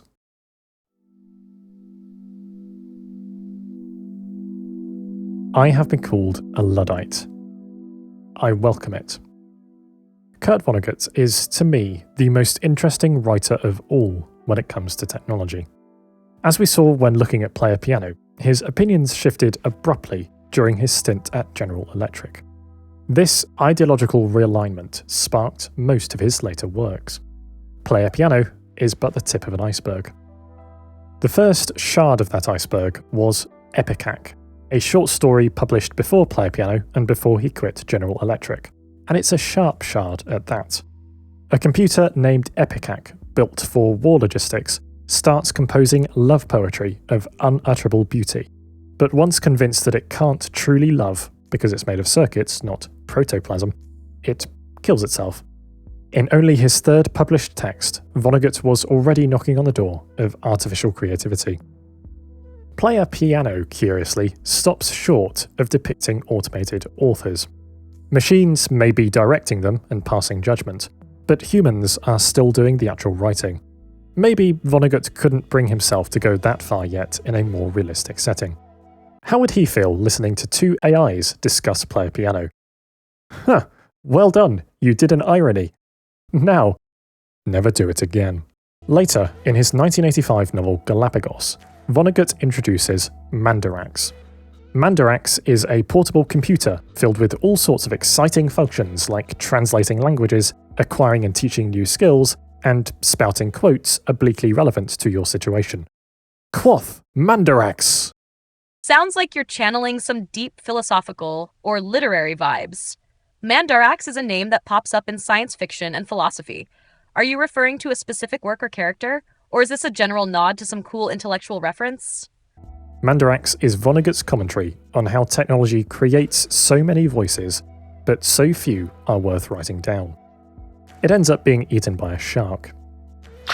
In Timequake, Vonnegut comes full circle from Player Piano. His primitive notions of mechanized labor become strikingly grounded as characters are replaced by computers not in an indeterminate dystopian future, but right now. An architect tries out a new system that can design a house from only a text prompt, and watches his life's purpose evaporate. In a reverse of Epicac, he kills himself. Why is it so important that we all be humiliated with such ingenuity and at such great expense? It's no accident that the focus of Timequake is an author writing on autopilot. By the time we reach A Man Without a Country in 2005, Vonnegut's distaste for technology has reached a zenith. We have contraptions like computers that cheat you out of becoming, he says, before recounting the human interactions that used to be needed to go to the post office and send off a manuscript, something I'm not the first to contrast with a tech pro utopia. A Man Without a Country is a deeply sad book. It comes from a person who mourns a world lost to history, a person who no longer recognizes the America he has found himself in, particularly when it comes to the administration at the time. What gets me is I'm too young to remember even that administration. The world Vonnegut yearns for, the world depicted in all his novels, is one I never experienced. Reading Vonnegut as a young person today is like reading fantasy. The world he mourned is gone. How much of Vonnegut's nostalgia is valid though? Is he just being old? One of his assertions brings to light for me the same dilemma as does his depiction of space in Sirens. Electronic communities build nothing. You wind up with nothing. We are dancing animals. How beautiful it is to get up and go out and do something.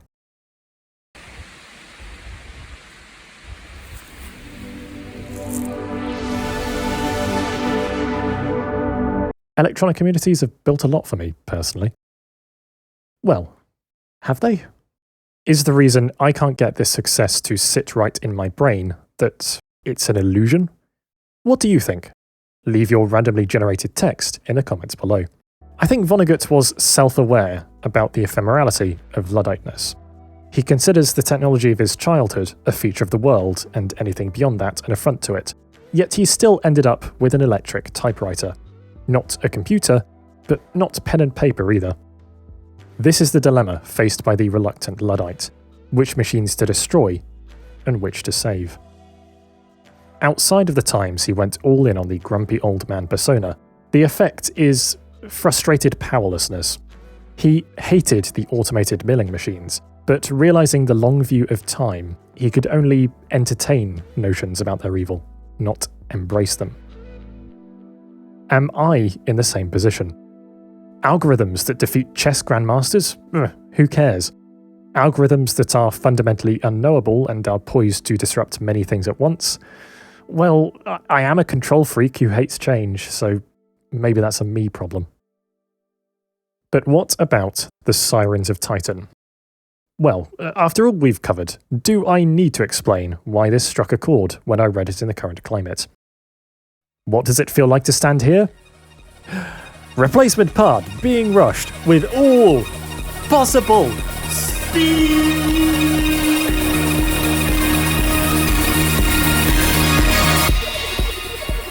Sirens, as we've seen, doesn't much care for newfangled technology. From the obvious, like the Tralfamadorians, to the more subtle, like the sprinkling of solar-powered watches throughout the novel, like gold flakes. Remember, solar-powered anything at this time was a novelty. Maybe the messages I picked up from Sirens aren't as effective as I think though, because a lot of people have made AI-generated fan art for it. Wrong Roosevelt, mate. Take Sarlo, who plenty of people have brought to life better than I have. There are many excellent Sarlo illustrations out there. My personal favourite is this one, it's adorable. And then there's this one. I have never hated something so much in my whole life. In fact, you know what, I can't bring myself to show any more AI art in this video. I'll just find a stand-in. I guess I have this thing lying around.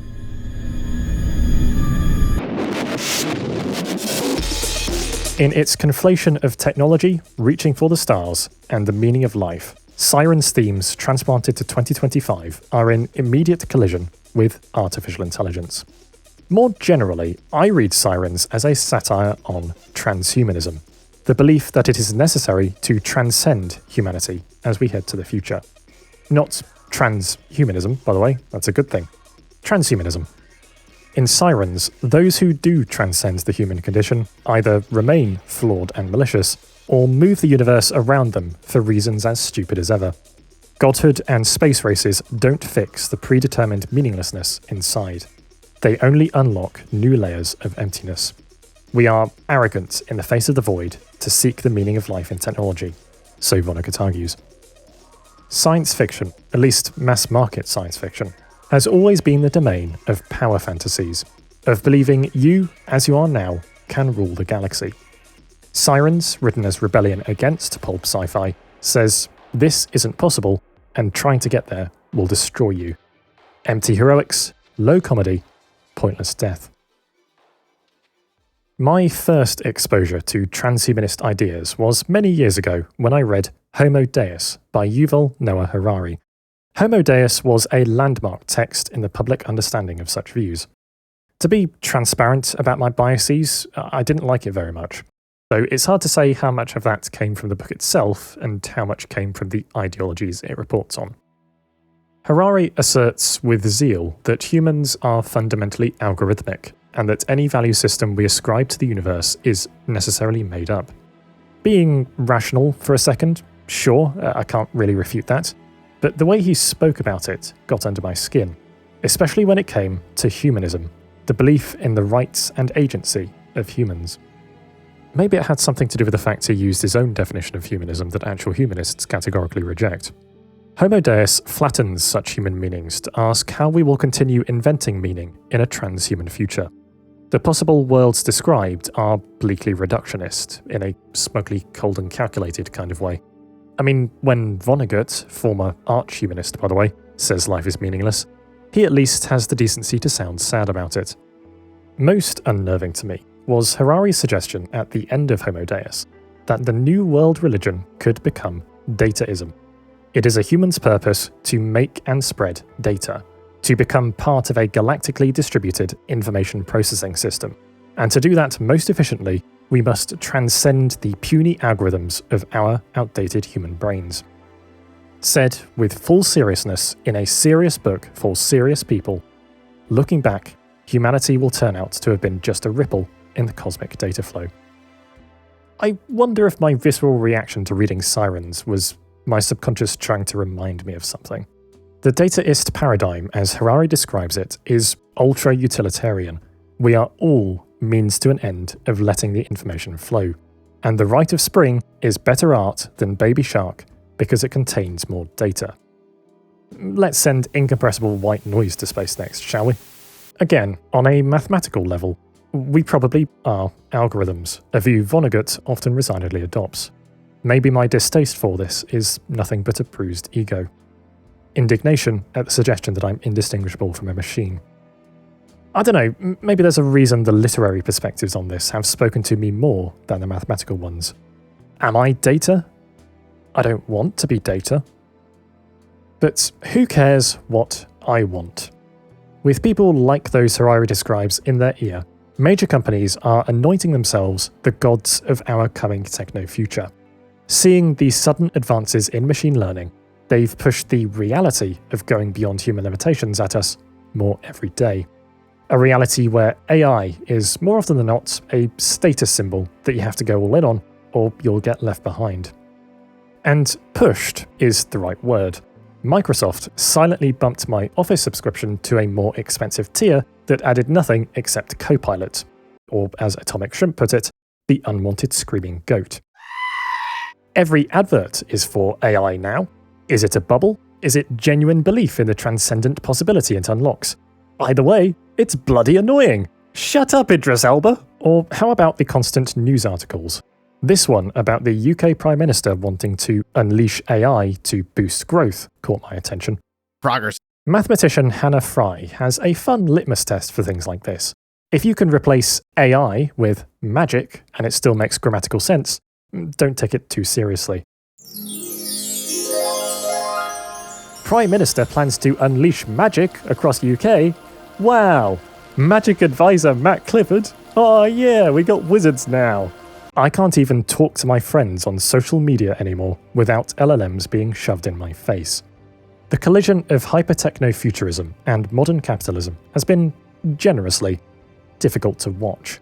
I'm sure many people will say it's the capitalism that's the problem and not the technology, which is fair, but the Soviets went to space too. Do we not deep down all want an ending of off-scale happiness to our story? Is superhuman technology not the obvious way of getting there? If we take techno-evangelists at their word, then we're leaping full force into cosmic horror of our own creation. It's our destiny. Perhaps you're fine with that. An increasing proportion of us are flippant about cosmic authority. Oh, you thought there was supposed to be a meaning of life? Haha.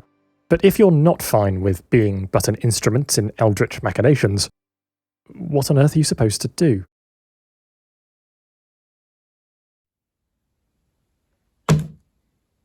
Oh, hey, it's this thing again. Keeps appearing in the final act of my videos. When did I write this? Like 2017? Oh. This book, which, if you've forgotten, I once wrote as an overly ambitious school project on maths and music, has a chapter on AI music that makes for eerie reading today. Most striking is the implicit assumption in how such music would be received, regardless of quality. Anyone who's not crazy surely thinks this is horrifying and inhuman, an insult to music itself. I even reported the contemporary state of the YouTube comments on a piece of algorithm-generated music. Everyone hated it, and rightly so. That exact same comment section has a different tone these days. The human who created the program who composed the piece, and the focus of that chapter, is David Cope. Cope is a common case study when it comes to artificial creativity. Way back in the 80s, he created Emmy, a program that could emulate a chosen composer's style. Emmy isn't a machine learning algorithm, but a plain old function written in Lisp. One day, Cope pushed a button on Emmy, went out to get a sandwich, and when he returned, his workaholic creation had produced 5,000 original Bach chorales. And before you say it's not quantity that matters, but quality, one of these mock Baroque pieces fooled a test audience into thinking it was the Bach original, and a Bach original was not. Critics deride Cope's work as having no soul. He retorts by asking them to point out where the soul exists on the page. This strikes me as a fantastically mathematical reduction of creativity, considering everything we went through earlier. But like the views on our algorithmic nature, can I offer real evidence otherwise? The page, the sound file of the recording, the vibrations that ultimately hit our ears, those are the physical reality of music. How those vibrations came to have those patterns, does that matter? Have I, a rational, scientific person, simply found my threshold for believing there are fairies at the bottom of the garden? Mozart rolled dice to compose waltzes. There were plenty of computer-assisted composing efforts even before Cope. And my AI music experience came full circle one day last year when a few work colleagues went gaga over a new website that could pluck music from the ether based on only a text prompt. There's something to be said about where the line of human intervention lies, but what I missed in my original assessment is just how many people don't care that there is one. Death of the author, the belief that it's possible to analyse art independently of creator intent, is a complex topic with a long history, so allow me to exercise Death of the author and debase it in my own terms. While I believe it's totally valid to come up with your own interpretation of a work, I've always squirmed at the more extreme version, where the existence of an author at all is inconsequential. In cases where the creator of a beloved work turns out to be a horrible person, I struggle to forget that there was a creator. It's a tragedy, right? As I said earlier, I like knowing there's a human involved and mapping their creative processes to mine, and that's a large reason why Vonnegut's work, with its naked humanity, speaks to me. So, what if Kurt Vonnegut was a robot? What if all his books first appeared in a chat window with an LLM? What if no one had been trapped in a meat locker in Dresden, or struggled against the crushing weight of lack of success to write a book about struggle itself?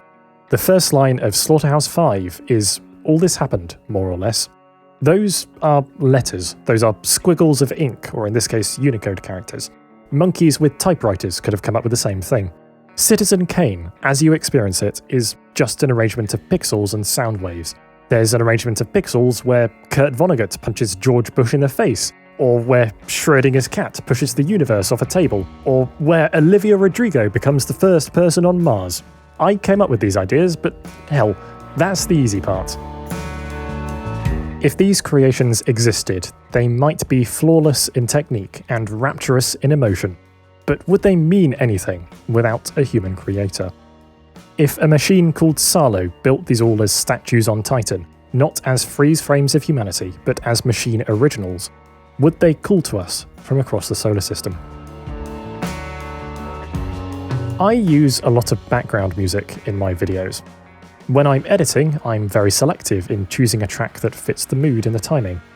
but aside from a few cases, I can't say there's any meaning to them. I can't say the artist is present. What do you all care? Some of the producers of the musical linchpins of past videos have no proof of their humanity online. I really like their tracks and I want to know more about them, but they could be fake, for all I know. It's a possibility. The only proof that the tracks I fell in love with aren't AI generated is that they were released before the technology had reached a decent level. In the same vein, the recommendation for avoiding AI generated content online is to add before 2023 to search queries. Anyone making anything after 2023 faces an uphill battle to prove they aren't a machine.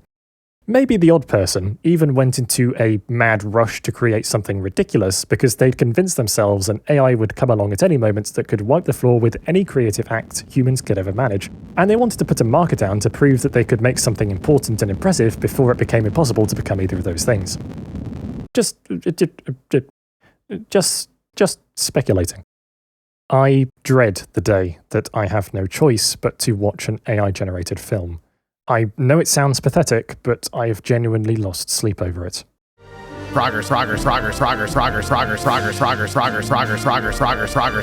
If 2001 was the last apex of movies made by human hands, are we soon approaching the last apex of movies made by human minds? Is Spider-Man Across the Spider-Verse the last great film our creativity will ever make? Actually, I'm okay with this. If this isn't nice, what is?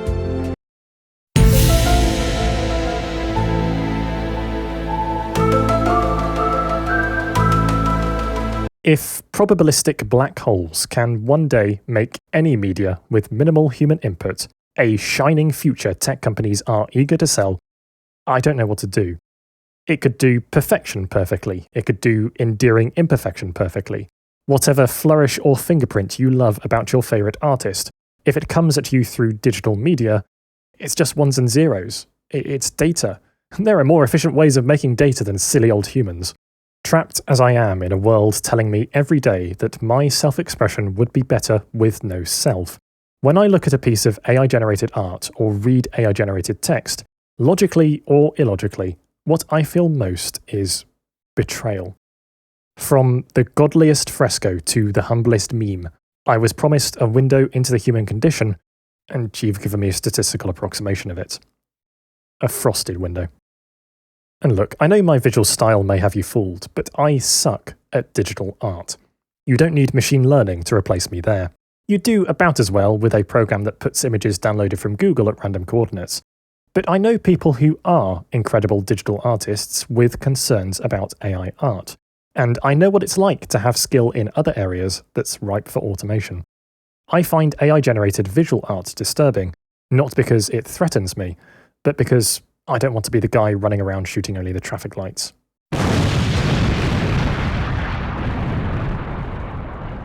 If none of this bothers you, if robot Kurt Vonnegut doesn't bother you, then I'm sorry, please stop watching now. You'll get nothing more from the remainder of this video. For the rest of you, I guess it's time to reveal that 90% of this script was written with ChatGPT.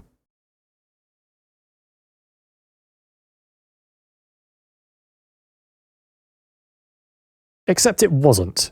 I made this screenshot by editing the HTML. I made this video with my own blood, sweat and tears, but for a brief moment, I hope you felt the deep, rage-inducing emptiness I have felt every second on the internet for the last 2 years. The discussion of generative AI that I have seen that I think comes closest to my point of view is this video by English professor Josh with parentheses. His argument is that LLMs are good at language, but not good at writing, because writing requires a mind, an entity to engage in written telepathy. Where I differ is that I've lost faith in humanity to care. I have faith in us to choose the inhuman facsimile that is, in pure physical terms, of what turns up on your screen, indistinguishable. Point to the soul on the page. I can't. And we live in a world where, increasingly, the souls we interact with exist only on the page. They are only the outward presentation of themselves. Any expression of having a favourite thing or appreciating art is only that, outward presentation. An AI can do that bit.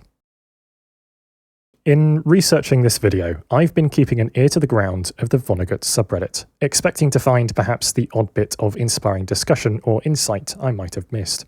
What I wasn't expecting to find was a strange trend of posts like these. When you're reading Vonnegut and someone asks why you don't read something lighter.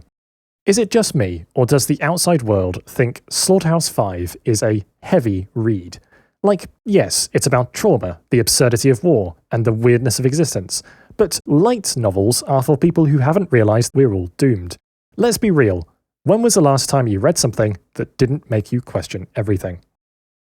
The common traits of these posts were a lack of depth, the only specific information they relied on could be found at the top of a Google search, and an appeal to people's need to feel superior for liking the thing they already liked. The Asimov subreddit was similarly inundated, and it kills me that of all the posts these brand new accounts spammed over Reddit, the only ones with a positive score were those on literature subs. Robot, experience this tragic irony for me! No! These posts are shrimp Jesus for people who've read a book. Like so much of the human excision that AI promises, they so expertly slide past our defences because they present a credible snapshot of the human connection we ache for.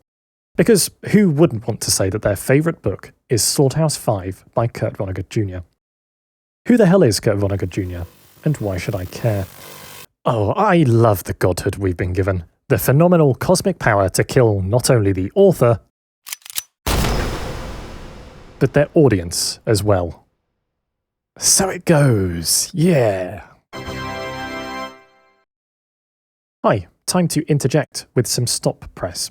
You remember that Vonnegut article from last chapter that said you should sound like yourself when writing? What if I said he didn't write it? In the latest of this video's impossible coincidences, the day I made the finishing touches to that part of the script, someone posted a source to the Vonnegut subreddit claiming that How to Write with Style was written by an ad agency. Now, there is some nuance here. The source talks in bulk about all the articles from that series, written by many authors, and is vague about the details. Maybe it's true that some were ghostwritten, but not the Vonnegut article. I'm including this here as an uncomfortably ironic example of the kind of gut punch I'm describing here. To think that the words I had held close to my heart for years were a lie in the most horrible way, yeah, not fun. Did Vonnegut write this article? Well, I can't say for sure. But there is an instance of anaphora in it. I believe.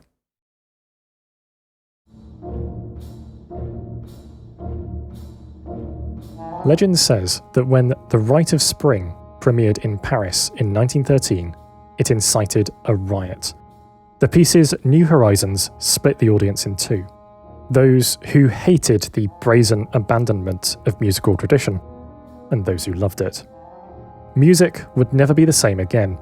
The timid listener of the time might well have looked on Stravinsky's score as music's Armageddon. Within 50 years, though, The Rite of Spring was revered as such a masterpiece that we sent it to space, in real life and in fiction, and today it's an ancient relic, a feature of the landscape. Advocates for greater use of machines often use the phrase, evolve or die. It's fate, they say. These technologies are coming whether you like it or not. And we should be allowed to break everything to get there. Maybe you found my characterization of generative AI hyperbolic. It's just a tool. One day we'll look back and laugh at anyone who ever thought this was the end of culture. It can't erase human meaning any more than the computer did, any more than the electric typewriter did. Does working with an LLM maybe even qualify as one of the arts Vonnegut was so eager about us getting into? I have used machine learning tools for creation in the past. I use them to upscale images, remove backgrounds, and intelligently erase things. My brain lives at a point in history where none of these feel like cheating. No one found purpose in life by doing these manually, I assume. I have irrationally reneged on one thing, though. I used to run my voice through a plugin that removed reverb using a neural network. I remember the day I discovered it. It felt like magic. I could be proud of my recordings, effortlessly plug the gap in quality that screamed amateur at me anytime I listened to it. Nowadays, I record under a blanket fort like a normal person. The turning point was this comment, where someone accused me of having an AI-generated voice. I replied, and a miracle happened. A person leaving an angry YouTube comment apologized.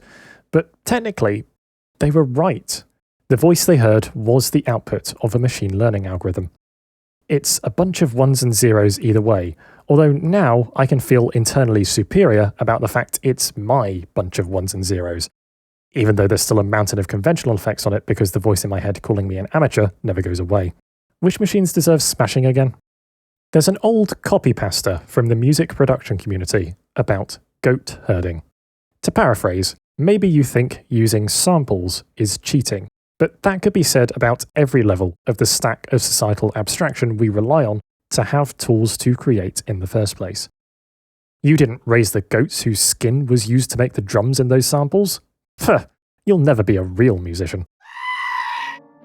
Indeed, do you notice anything odd about these snippets of The Rite of Spring that I've used in this video?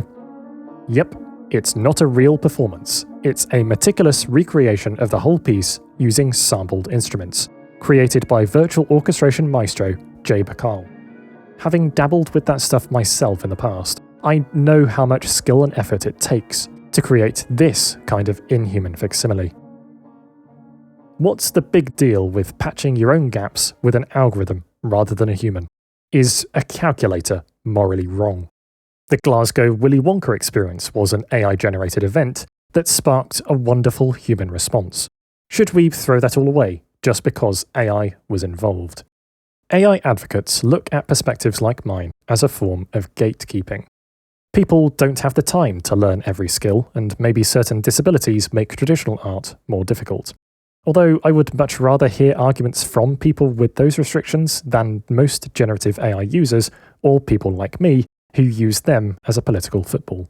Please leave a comment with your own experience if you are in that situation.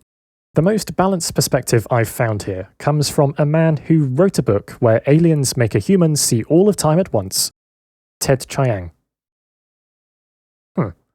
Chiang's interpretation is that art involves countless choices at different scales, and it's the volume of those choices that matters. Someone who obsessively fine-tunes a model's output could be called an artist, but just a single prompt can't create art. There's a kind of entropy to it, and paying attention to the output is only warranted if a human paid attention to the input. In Chiang's view, there is an intent in the human's involvement that elevates art over anything a machine can do on its own. A creative urge, a universal will to become, possibly. Not to mention submitting to the whims of a probability machine rather than trying to understand what and how you're creating is about the least scientific approach ever. I ask you, is luck the hand of God? Unless you step in and take ownership, you're relying on the choices everyone in the training data made to fill in the gaps. And as we know, 90% of those choices sucked. Maybe Sturgeon's law holds true for AI, though 90% feels a little low when some people out there are excreting slop at supersonic speeds. As Chiang puts it, the task that generative AI has been most successful at is lowering our expectations, both of the things we read and of ourselves. I, too, am disappointed that we'd all rather jump on the shortcuts that turn every tower humans have ever found self-worth in climbing into a calculator. Is my purpose so low that you'd rather make a machine to serve it? Cool. Glad you found a higher purpose. Hope it lasts. Anytime I see anyone use generative AI now, I can't help but see them tacitly accepting more of this, into fields even they thought sacred, because the powerful people they're supporting want this technology to invent anything that fits on a hard drive. I can't help but see them tacitly accepting my own dehumanization. It's just a tool. You're just a tool. If you convince yourself humans and machines are indistinguishable in one domain, you start thinking they're indistinguishable in every domain. And so if you think a pile of maths that can automate any creative process there's enough training data for is morally neutral and the bad people are just using it wrong, well, I guess Vonnegut has taught me to think otherwise. which is what makes the constant barrage of it so unbearable to me. Oh, if you don't like it, you can just keep scrolling and not look at it. No one's forcing you to. No one's forcing you to. No one's forcing you to. No one's forcing you to. No one's forcing you to. No one's forcing you to. No one's forcing you to. No one's forcing you to. No one's forcing you to. No one's forcing you to. You know, I've been thinking about this video near constantly for 2 years, and I still don't have a decent argument. Maybe I should ask ChatGPT.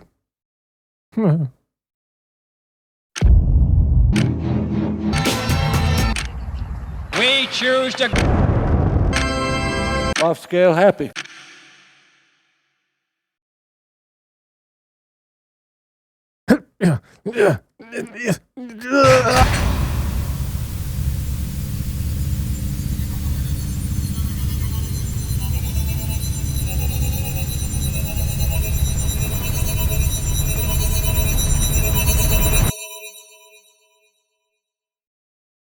Hey, so does anyone remember that time when Kurt Vonnegut wrote a book that was basically a cosmic road trip with some time travel, a dash of existential dread, and a whole lot of weird?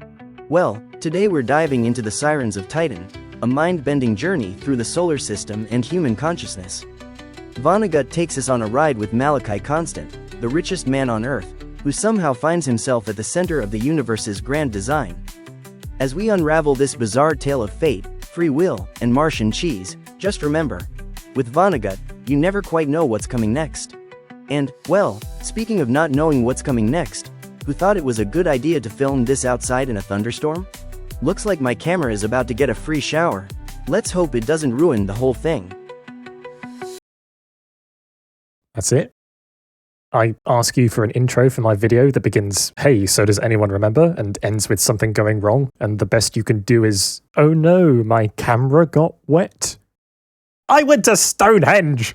I walked around in circles for 2 hours trying to find a gap to record my skit because I didn't want anyone walking past and thinking I was a madman. Twice!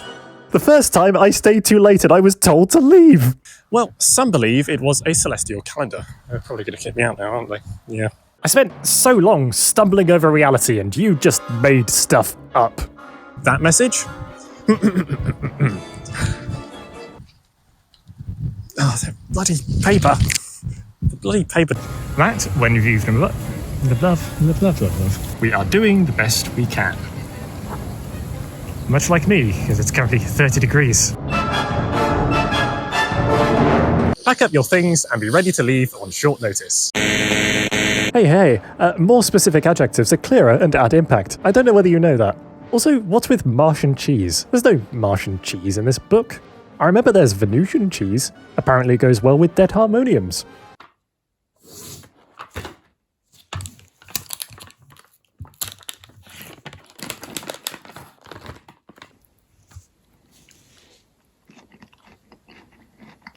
Oh, don't worry, ChatGPT. We all make mistakes.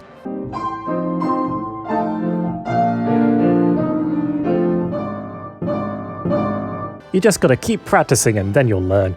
Someday you'll learn that there's only one mention of cheese in the Sirens of Titan. Whenever the real commanders got together late at night, the titbits were passed around with the beer and the crackers and the cheese. The real commanders of Mars. The real commanders of Mars are eating cheese on Mars. Martian cheese. Martian cheese. I've been bested. I was arrogant and I've been bested. On cheese, I made that video about mammoth cheese. It was the last video I made before AI happened. Now there are 1 million AI-generated versions of the same story. Yeah. Just speculating.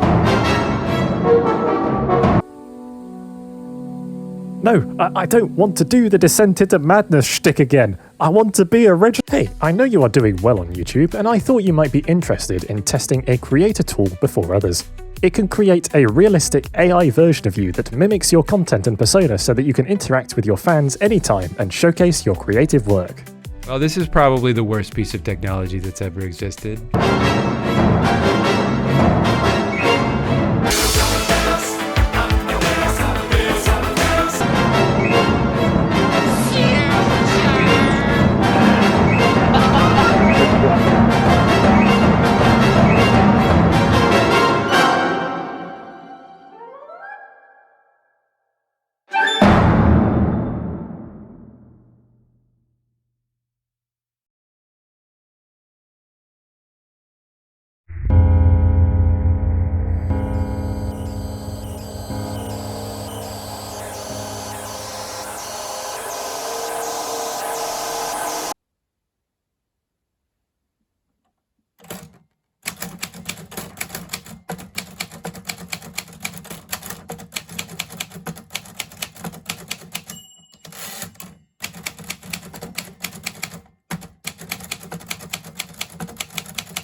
Hey, so does anyone remember Avebury? Yes, everybody's favourite pile of ancient rocks in Wiltshire, now that I'm banned from Stonehenge.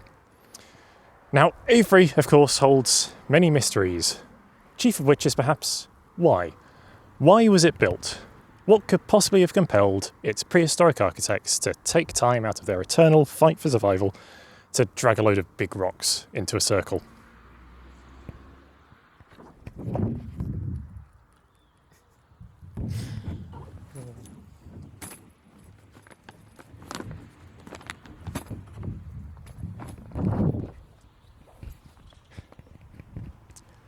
Look, I was only ever going to get one chance to do this, and here feels appropriate. And I can see you in the comments right now, thinking you're funny, typing, yeah, this is clearly AI generated.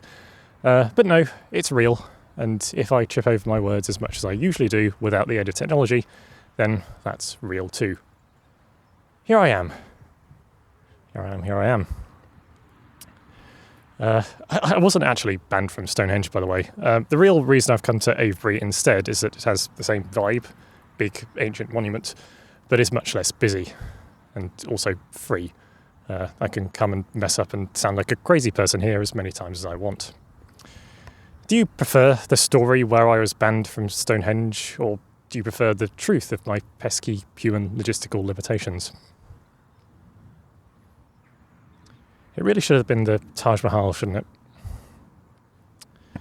Speaking of Stonehenge being busy, though, here's a fun statistic. When you go to Stonehenge, they've got posters everywhere boasting about how they get over 1 million visitors a year. How long do you think the average visitor spends there? A couple of hours, maybe? So that's, 2 or 3 million hours of human attention per year?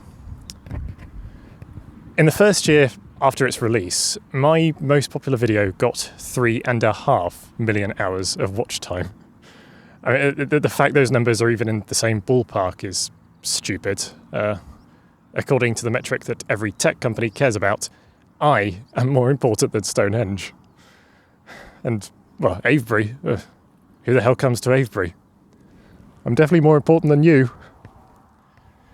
But that's the world we live in now, Value in society is the intention-deprived side effect of an algorithmic higher power optimized for a purpose perpendicular to anything that actually makes life worth living. I guess somebody up there likes me. Those algorithms are fully willing to sell themselves out, by the way. If you've watched a lot of content critical of AI, then this video is really just their latest serving of good chemicals for you. Or maybe you're staunchly pro-AI and enjoy watching things like this because you get to write cope and seethe in the comments. And you're right, this is what coping and seething looks like. The machines gave you this either way, though. They have no dignity, and you have no free will. When you go to the museum here at Avebury, you learn about how prehistoric people and the prehistoric society that built this may have been more advanced than we give them credit for. That they weren't brutes in animal skins. They may have been painting elaborate patterns on their faces and holding complex ceremonies, playing music.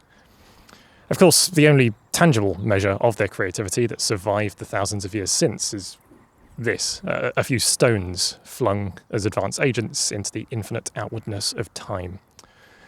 I think a lot, probably too much, about the period between the endless night, where our only lasting creation tools were, big slabs of rock, and the endless day we may be about to enter, where everything that could ever be created comes at you at the push of a button. In my mind, it's a bit like the whole universe, really. The interesting bit is the bit between the states of minimum and maximum entropy. Nothing nowhere is boring. Everything everywhere is boring. It's only in the tension between the two that Mercury sings. Every creative act from Avebury 6,000 years ago to Avebury right now has come from that same vanity of human striving. We can't know for sure why monuments like this one or Stonehenge were built, but they were built by humans. We can put ourselves in their shoes and understand that they were expressing themselves and their beliefs, reaching up to the heavens and saying, I'm here, I'm important. What if a cold mathematical universe looked back down at them and said, no, your meaning is irrelevant. It's all just a message to a stranded alien. The Sirens of Titan is, to me, about the death of the author, where that author is the entire human race. And passing our lives, our art, to pureed numbers is really just the next stage in technology training us to accept that art is not made, it just appears. That human lives are not lived, they just happen. If we can't understand how a piece of art was made and we can't have a conversation with a creator, how can we learn to care for each other? If all we want is a message on the planet's surface, how can we empathise for the civilization that built it? As I said earlier, maybe I'm being hyperbolic. Maybe I've drunk too much Kool-Aid and the creativity god the world has decided it wants to build is never coming, or at least not in my lifetime. Fine, but the way I see it, there are only three ways this ends. Either everyone stops embracing these tools and we have a massive economic crash. Everyone keeps embracing these tools, but they're imperfect. We're already seeing the ridiculous effects of that. Or everyone keeps embracing these tools, but they're perfect. I think whichever future we're actually heading towards, what really truly gets me about all this is how many people don't realise or don't care that for people who, those who find value in human agency and expression and agency in expression, that's dystopian. I don't see how that truly improves anyone's quality of life, either mine or the billions without my privileges who we could help with the technology and empathy we already have. And it hurts, for a lot of people. The best thing I can say about making this video is that it's been exposure therapy. I don't get so many pangs of anxiety now whenever I see AI-generated text or images or video or music. I mostly just feel numb. Progress. There's a famous quote by Douglas Adams about how anything invented before you're 15 is just the way of the world. Anything between 15 and 35 is new and exciting, and anything after 35 is against the natural order of things. Have I just entered that final stage several years too soon? I don't think I know. I have 60 or so years to find out, I suppose.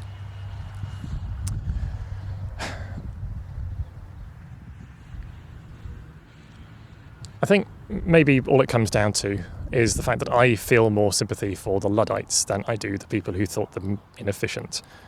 Some people feel otherwise.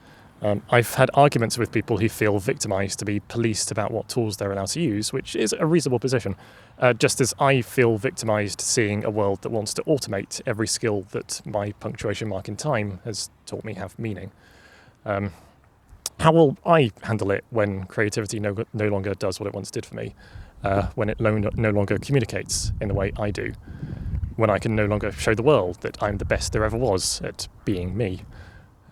Sure, I could chat alone with an LLM to work on what could be called art, but aesthetic solipsism wouldn't be enough for me. I admit it. I make things for the big eye in the sky. I make things in the hope that someone with a soul is watching. And if the world has decided it doesn't care that I have one, and it doesn't care that you have one, then what's the point? I don't want to live in a world where I'm made insignificant and striving for greatness is useless, and I'm supposed to take solace by consuming the words of machines as a substitute for the words of humans. The first two I can deal with, but the third, that's the insult. That's what sets this apart from every other space race to me. When I posted a load of cryptic images of me holding up messages in front of historical monuments, replacement part being rush with all possible speed and so on, when I posted those on my YouTube community feed, several people took that to mean that the video was going to be about historical preservation. And now that I think about it, it kind of is. In the face of incredible change to all it means to me to be human, the only thing that it feels like it's left for me to do is remember what could be lost, to mourn, mourn the interesting bits, the bits between Avebury and now, mourn the period when I've had the privilege of sharing the things I make with all of you on this platform before Google finds it more profitable to cut out the middleman. So it goes. And mourn the people who made this, who I can speak to through it, because I too am really just a mere human shouting at the void. I quite like being human. I wish we spent more of our energy on being good humans and less on trying to be more than that. I think that's what Sirens of Titan and Kurt Vonnegut as a whole have helped me realise. We can suffer the slings and arrows of outrageous fortune just by being decent human beings. But the systems being built to transcend that are not built to help us be decent human beings. Sirens also says that people are desperate for illusions and are abjectly grateful to anyone who can provide them. Which is the illusion? That we can be God, or that there's any meaning to our lives if we don't try to be? You know, is the Siren song asking us to exit history or succumb to it? Which one raised these stones? It really has been a pointless journey to an unsurprising end, hasn't it? I always try to end my videos on a hopeful note, but I'm struggling to feel hopeful right now. Kurt Vonnegut found hope to continue despite his cynical barbs by retaining his faith that we could be good humans, if only we tried. Well, we can try to push back against this sense of crushing inevitability.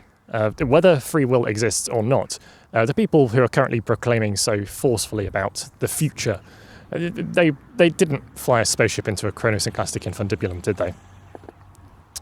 And you know, maybe we don't have to ride their roller coaster, but even if we do, well, we can also try to love whoever is around to be loved.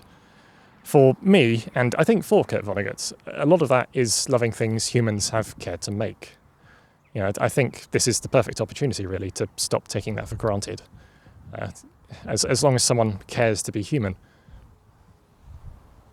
cared to be human, I care. I'm also going to continue doing things myself by whatever standard of doing it myself my place in history has taught me is correct. I'll keep writing my own emails if that counts. I will continue to sound like myself, even if an algorithm can do that too now. We are dancing animals, Vonnegut said, and if we are about to dance ourselves to death, I would prefer to stay my own choreographer. And even if all this godforsaken video amounted to is one more prime cut of data for the great slaughterhouse in the sky, at least I've registered a complaint. Right. I could talk for many hours more about many of the things in this video. Kurt Vonnegut, maybe. Not this. I am done talking about this.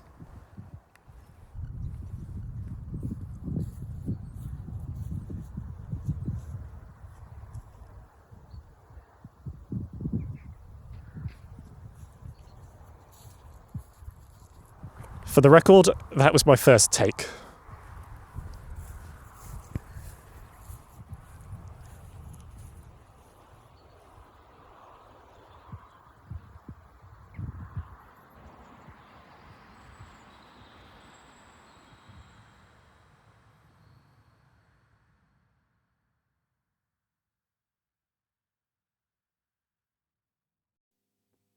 Sirens of Titan, here I am, so glad you are.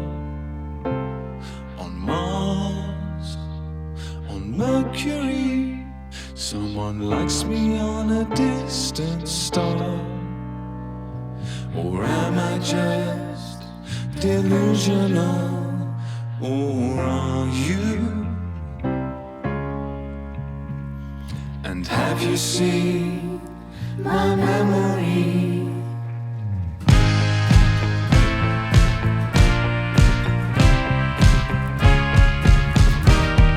Settle, be patient, do not read the message on your neck until you see the universe is and your destiny. Sirens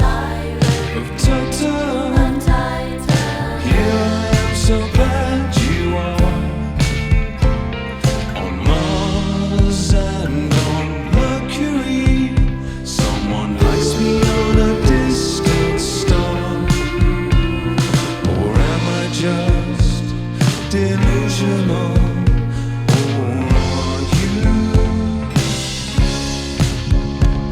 And have you seen my memory?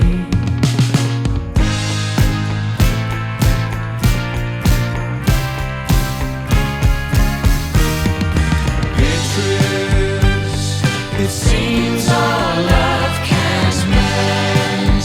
I have become an imaginary friend, an apparition, a loop without an end, until I spin off into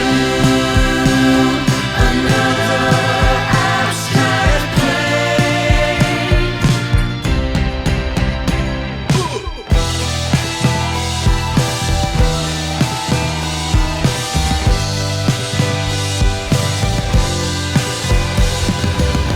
The earth left and got ready to repel them all. The last verse of indifference just says God doesn't care about you. Sirens of Titan, here I am, so glad you are. On Mars, on Mercury, someone lights me on a distant star. Or maybe I'm a delusional. Or are you? And have you seen my memory?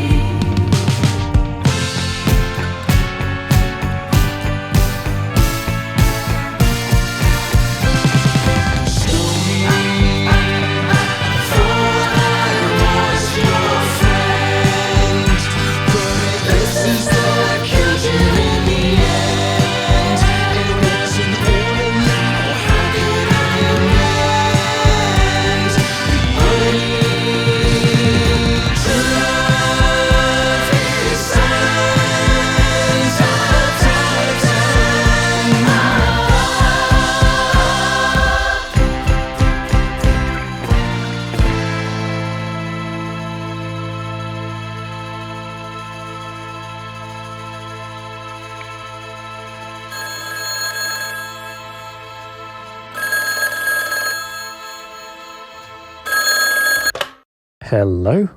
Hi, marketing department here. Long time no see. Marketing department? Oh, wow, it has been a while, hasn't it? Yes, well, just reappearing to let you know that apparently everyone on the internet is talking about this thing called AI. So we want you to grab as much of that sweet watch time as you can with a super long video essay about it. So, put a lot of time and effort into something that's ultimately stupid and pointless? Well, that's not quite what I meant, but Yeah, I can do that.